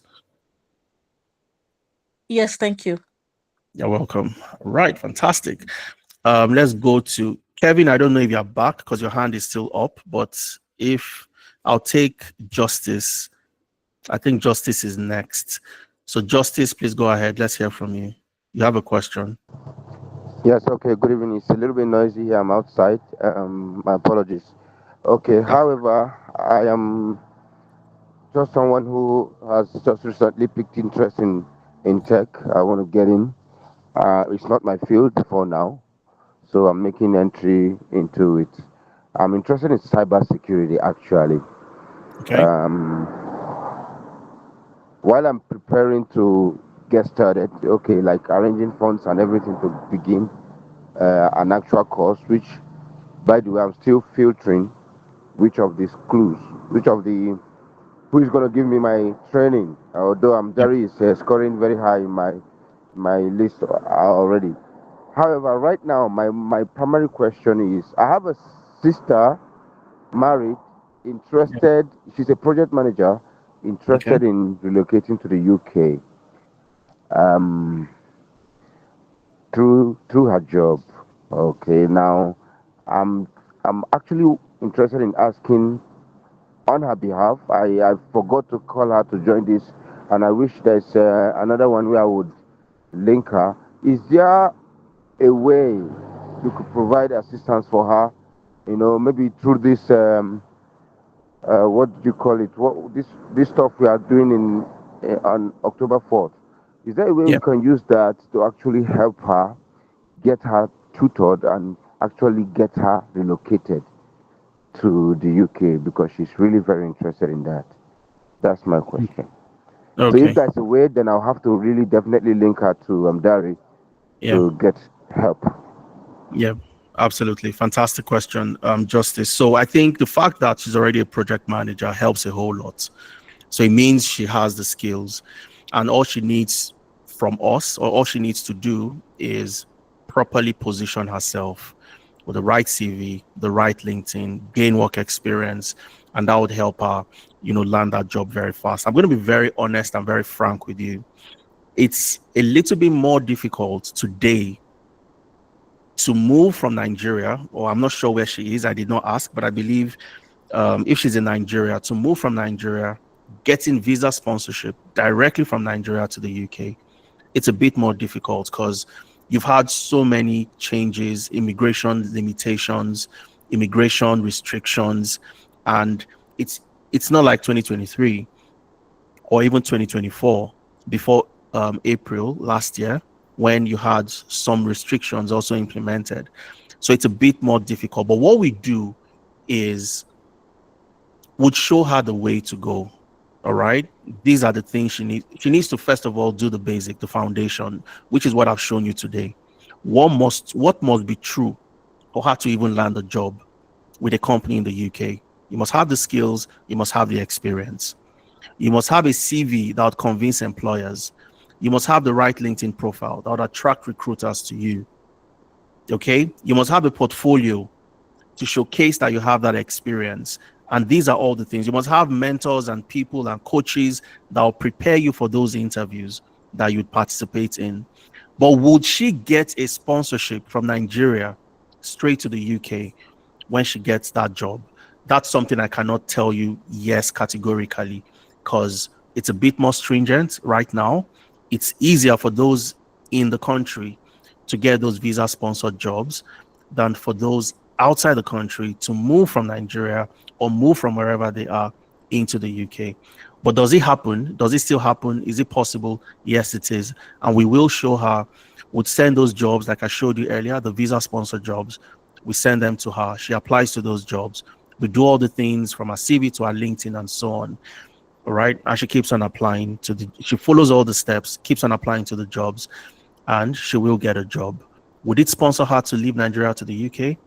Perhaps it would, but that's what I can't give you a direct response to. I don't know. I hope that helps. If she can join the October cohort, that would be great. It's a great start. It would be a great start for her to get started and ensure that she gets her journey underway. Okay, I'll take the next set of questions, and I hope I answered your question justice. Yeah, you did. Thank you. All right, you're welcome. And the same response I gave to Elizabeth in terms of searching for the right organization to learn from. You want to learn from the best. You want to learn from people who would guide you through the journey. You're not looking for a training company. You are looking for a training partner. Okay? Organizations that will guide you. So if you don't have the skills, first things first is to gain those skills. And the best place you want to gain those skills is definitely from Tenalytics. So just go to YouTube, like I advised Elizabeth, listen to people that were looking to achieve what you are trying to achieve today. Were they able to achieve it or not? And that gives you the best answer to decide on exactly what to do. All right. Let me see if there's any question in the chat. Do I need to do some courses? That's the prerequisite. If you want to gain work experience as a business analyst, then you must have. If you want to gain work experience as a business analyst, then you must have actual work experience as a business analyst. Okay, so that's a no-brainer. Okay, yeah, that's the prerequisite. So if you already have the skills and perhaps you haven't used them in a long time and you are a bit rusty, then we have a platform where you can brush up, learn those short courses, bring yourself up to speed within the space of a month, and then you start working on projects. But if you don't have the skills at all, then you'd find it very difficult to do the job in that particular career path with zero skills. I hope that answers your question. To Vane, who asked the question. Azuka is asking, please, how can I get those job codes with visa sponsorship? I'm ready. So Azuka, what you need to do is, if you haven't filled the attendance form, make sure you fill.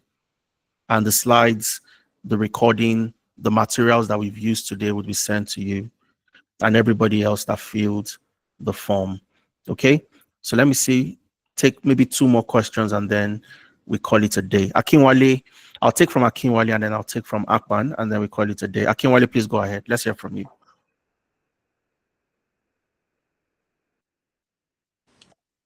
Hi, Adeza Hello, Akinwale. Where are you joining us from? from UK, Sunderland. Sunderland. Fantastic. Go ahead, please. Yeah. Okay. So someone like me, I would say that I already have the skills, and what I'm struggling with is landing a full-time job in data analytics. So Okay. even when I came in, I brushed up my skills, did some SQL training and Tableau and some other things. So I could see that the key tools for data analytics is Excel, Power BI, SQL, and Tableau. These are the four top skills tools that I know how to use in this field. But I'm Yep. struggling with landing a job because I've gotten a couple of interviews, but gotten to the last stage doing some practical assessment and practical exercise, and at the end of the day everything still landed to be like unfortunately stuff. So for someone like me who have the skills already, who is not coming start as a beginner, will I still use spend 3 months um as an internship, right? I think you said internship for people who already have the skills. So Yep. am I still going to spend 3 months? Then at what point do I need to start applying to Yep. jobs? Because like I said, my top priority now is to land a job. I have Yep. my portfolio done already on GitHub, and Mhm. I think those are the most important things to have before you can land a job. Skills, having a portfolio, like you said, and Yep. then yeah. So when can I start applying for job within the space of the 3 months? And Okay. um, how will I be able to apply for a visa sponsorship job, because I'm also in need of sponsorship with these new rules and law about Yep. temporary shorted occupation Yep. lists for Yep. data analytics, the Yep. RQF level 6, blah blah blah. Yep. Yep. So those there are a lot of things that are involved in landing Yep. a skilled worker visa in data Yep. analytics space. Yep. So yeah, so that's my question. Okay. You're totally correct. And that's why you need, the way I hear you speak, you actually need a lot of guidance. Okay. You need a lot of guidance because applying to a data analyst job today, especially if you need sponsorship, you can't go the same route as you would at the beginning of the year. So after July 22nd, everything changed. So first things first, when applying to a data analyst role, your focus cannot be on data analyst. You can't look for a job title that states data analyst. You'll be doing yourself a very big disservice. All right. And I'm going to come to that and show you exactly what I mean. You have to look for data analyst roles with different job titles. And you would give me the titles and I would look at some of them and see if they still qualify for the skilled worker visa. Because if you get a job today, Akinwale, and it's from a company that has a license to sponsor. So let's say you get a job with Deloitte. Okay, let me use Deloitte, like Francis who got a job. Deloitte has the license to sponsor. They would sponsor you, and you get a COS from them. And the title is data analyst. The salary threshold is above the required threshold, over 41,700 pounds thereabout. If the job title says data analyst, you won't get that sponsorship. And I'll show you the reason why. So you have to be very careful. You need to know exactly what to do. And you need a lot of guidance listening to you. Now, I want to ask a question before I answer the first question you asked me, which is you have the skills, but you're getting rejections. So you're probably doing something wrong. Do you get to the level of interview? Or are you getting your CVs rejected? Are you getting interviews and first stage you are getting cut off? Or what point do you get to before you get cut off? Yeah, so there are some applications that I did. So Yeah. at the first stage I got cut off, and there are some other ones that I got some interviews for, like especially NHS, Yep. NHS BSA, for example. Yeah. So Yep. I got to the last stage. In fact, I got to the last. It was a 3 stages of the interview. So I did the first one. I did the second one, which I was asked to analyze a data set. They sent the data to me 1 hour before the interview and everything. I was asked to create a dashboard. I presented it. I passed that level, and I will move to the last stage, which was the what's it called? The competency based stage, where they'll just ask you some questions, how to start method and everything. So I did that as well, and at the end of the day, they told me that I tried, but they have to go for somewhere else who gave a lot of examples for a particular question that I didn't answer very well. So how did you prepare for that interview? Yeah, so there is a particular guy that mentored me as well when I came in. So he was the one that trained me on SQL. Okay. That was Tech Drive. So I had a couple of one-on-one sessions with him before the interview. So because he also worked with NHS, so he gave me some insight about how to answer NHS questions and everything. Yeah. So which I did. So that was how I passed first and second stage. He also told me how I can analyze data for NHS and everything, which I did, and I passed that second stage. So the third stage, there's a particular question that the what's it called? The interviewer said that I didn't answer very well, because they were expecting me to say some things which I didn't say. So someone else said it, and they had to go for that job. So, that was exactly what happened. So I've been applying to other places as well, but I've been getting rejection email. Okay. All right. A couple of things. If you get rejected right at the first stage, say your CV made it through the pack and you got rejected at the first interview, the reason is simply because they identified at that first stage, initial stage, that you don't have enough experience. If you don't make it into interviews at all, then your CV is the one that has the problem. You have a problem with your CV. But if you make it into interviews but get cut off at the first stage, then it means you don't have enough experience. Okay. For the NHS one, for us at Analytics and Amdari, between the two organizations, we have, as at the last time we counted, we have over 81 alumni working with the NHS. So we're very familiar with the different NHS trusts and the different roles and how to prepare for the NHS interviews. All right. And that's also one of the advantages that you get with us. So the NHS in the UK recruits the largest number of analysts, from business architects to data analysts. And this takes me to the very first thing you asked, which is simply, if you want to get sponsorship, the job title cannot be data analyst. You won't get that sponsorship. All right. And I'm going to show you what you need to do and how to identify the job roles that'll give you sponsorship eventually. So let me share that very quickly. Let me see.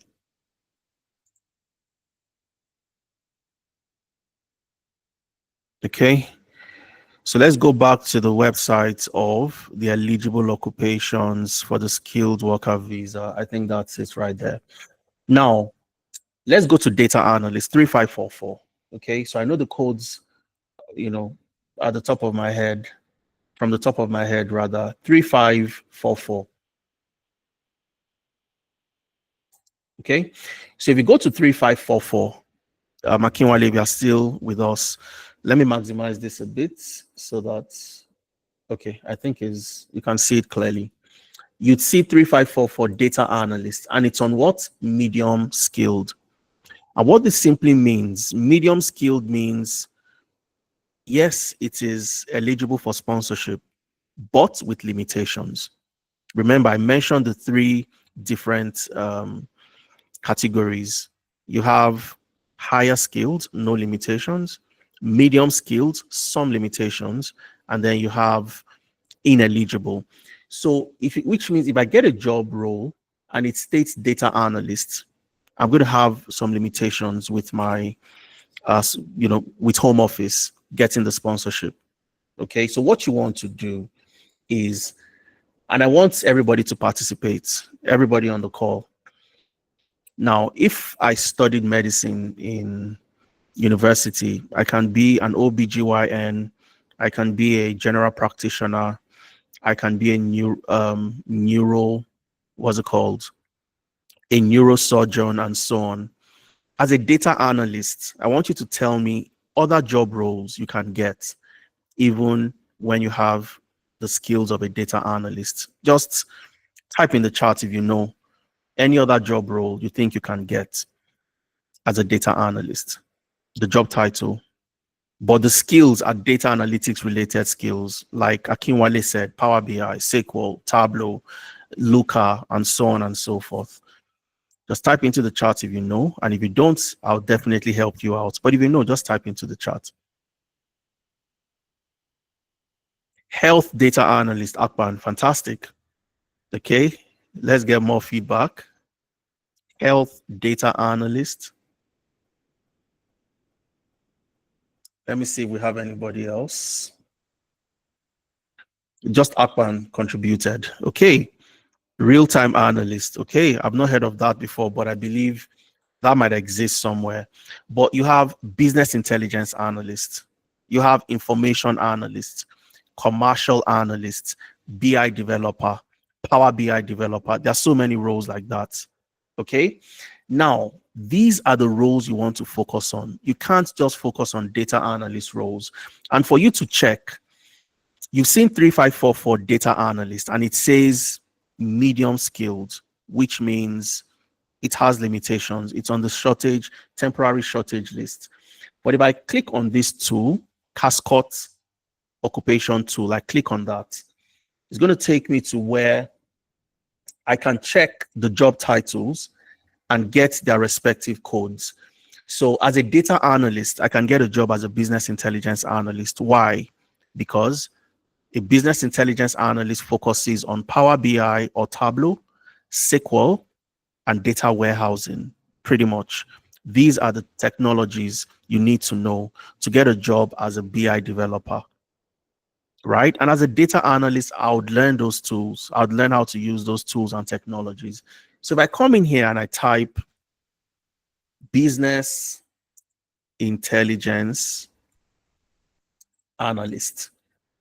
Now, even though the skills and the tools are the same, the codes are different. So if I come here and I click on code, it's going to give me the code what? 2431, not 3544, like the data analyst that has medium skilled. It's going to give me 2431. So when as a data analyst, like Akinwale, for example, you can get a job as a BI reporter, business intelligence reporter, business intelligence analyst, business intelligence developer. You can get those jobs and it would fall under the code 2431, right? So I go back to the eligible occupations and I check 2431. Does it have limitations or not? Let's check. 2431 says management consultants, business analysts, and so on. Sorry. So you'd see clearly that 2431 is a code that is what? Higher skilled. Not medium skilled, not ineligible, higher skilled, which means no limitations. All right. If I check for another role, let's say information analyst, there are so many roles from the NHS, information analyst roles. Let's see, let me even show you, because I think I saw one on UK visa jobs. So for someone like you, Akinwale, UK visa jobs becomes very important because you have access to visa sponsorship jobs. And we send this to you, like I said earlier. Okay, so information analyst, which is a data analyst role, and information analyst. And the NHS always recruits for information analysts. Okay, as at last week, I think they had about 4 roles, about 4 roles, 4 information analyst roles from the NHS. We have about 3 different alumni working as information analysts with the NHS on visa sponsorship. So this is a visa sponsored role, okay, with the NHS information analyst. Now, if you check the eligible occupations for the skilled worker visa, you go to the Cascot tool again, and you check information analyst. Even though the skills and the tools that you need to get that job are exactly data analyst related skills. There's a difference when it comes to sponsorship. I can get sponsorship as an information analyst, but I have limitations if my job title just says data analyst. So I'm going to look for this type of roles, information analyst.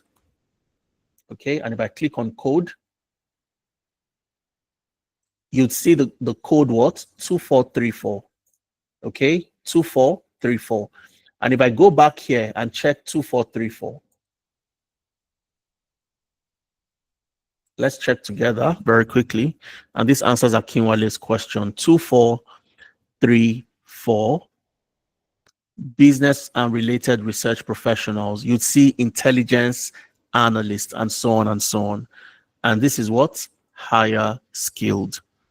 Okay, so what you'd start to see today, and this is why you need a lot of guidance, Akinwale, you'd start to see organizations tweaking and tailoring the job titles to fit into the roles that would enable them for sponsorship, so that they can still offer sponsorship to those jobs, even though they are data analyst related jobs, but the job title would not carry data analyst. You see business intelligence analyst, BI developer, reporting analyst, information analyst, commercial analyst, dashboard, database analyst, and so on and so on. Okay, so that should be the focus for you, Akinwale. So focus on that. Have access to a platform where you get these visa sponsored jobs on a regular basis, and go back and assess, where do I get rejected? If it's right before I get into the interview, then definitely my CV is at fault. If most of my rejections are even before I get an interview, my CV has a problem. If I get an interview and first stage I get knocked off, I have a problem with experience. Okay, and if I get to the final stage or the third stage before I get knocked off, then I have problems with interviewing. I don't know how to interview. Okay, so you need proper preparation before you get into that room. How do I introduce myself? Using the seat approach, techniques like the seat approach. And what's the seat approach? S for skills. Okay, and I think this will be the last question, and then we call it a day because of time. So the seat approach, let me see if I can type this very quickly. So you have the seat approach. This is how you introduce yourself. SEAT. S for skills. E for experience. A for achievements. A for achievements. And T for traits or type of person. And you always tie it back together to the role you're applying to. So you start by, introducing yourself, talk about your skills, talk about your experience, talk about your achievements, talk about your traits. How do you answer competency-based questions as well, and so on. So if you're getting knocked off at the third stage, the final stage, you have problems interviewing. And you said that while you were explaining as well, that you got knocked off because you did not answer a particular question correctly or properly, and that got you knocked off. Okay, so what I'll recommend, if you join us at Amdari, all these problems are solved on day one, and you don't need to wait until after 4 months before you apply to jobs. On day one, because you already have the skills, you just need to brush up on a few things. We look at your CV, we look at your LinkedIn, and then once we give you the go ahead, after a month at the maximum, you start applying. And when you get interviews, you book interview prep sessions, somebody preps you for that job, and eventually you will land the job with the right support. Okay, so if you notice, from Jerry, he spent only 2 months. Francis, only 2 months. Lanre, only 2 months. All right, so you don't need to wait until 4 months, wait until 3 months, until the end of the internship to apply. No, you apply as soon as you have your CV set to go, your LinkedIn set to go, and every other thing from your interview prep, you do that on an ongoing basis. All right, so I don't know if we have more questions, but we're going to call it a day because we've spent far more than we anticipated. Kumar is asking, About project management internship, can you please tell which specific industry? Multiple industries, fintech, logistics. You're going to work on a fintech product. You'd work on a logistic product, the vendor fulfillment that I showed you earlier. The vendor fulfillment I showed you earlier. And you also have, on my slide, you'd see where you have projects. Let me take you there. You have that on the slide. So if you've not filled the attendance, you're probably going to miss out on this, Kumar. But if you fill the attendance, then you have access to this. Let me show you as I wrap up the session for today. Okay, so you see some of the projects our interns have worked on. All right, so you see data analytics project, data science project, data engineering, business analysis, project management projects. So if you come to project management, you click on view more, it takes you to the projects that our interns have worked on in the past. Not all the projects, some of the projects, and you get to see the industries as well. Okay, so I might not be able to take questions from every other person with their hands up, but before we wrap up, I want you to type into the chat. If you got value for your time today, spending your time with us today, type a yes into the chat. If you got value for your time, just type a yes into the chat. Fantastic. Okay, brilliant, brilliant, brilliant. All right. So for those of you willing to get started, Akinwale, I really, wish for you to get a job as soon as you can, especially a visa sponsored job. Be in the right community. That helps a whole lot. If you're in the right community, it does help a whole lot in accelerating that journey for you. All right. So thank you for spending your Saturday evening with us today. And until we meet in another session, I would say thanks for joining. Have an amazing time. And for those who want to get started, make sure you take advantage of the discount available. And I'll be looking forward to working with every single one of you. Have an amazing Saturday, an amazing Sunday, and enjoy your weekend. Thank you very much, guys, and cheers.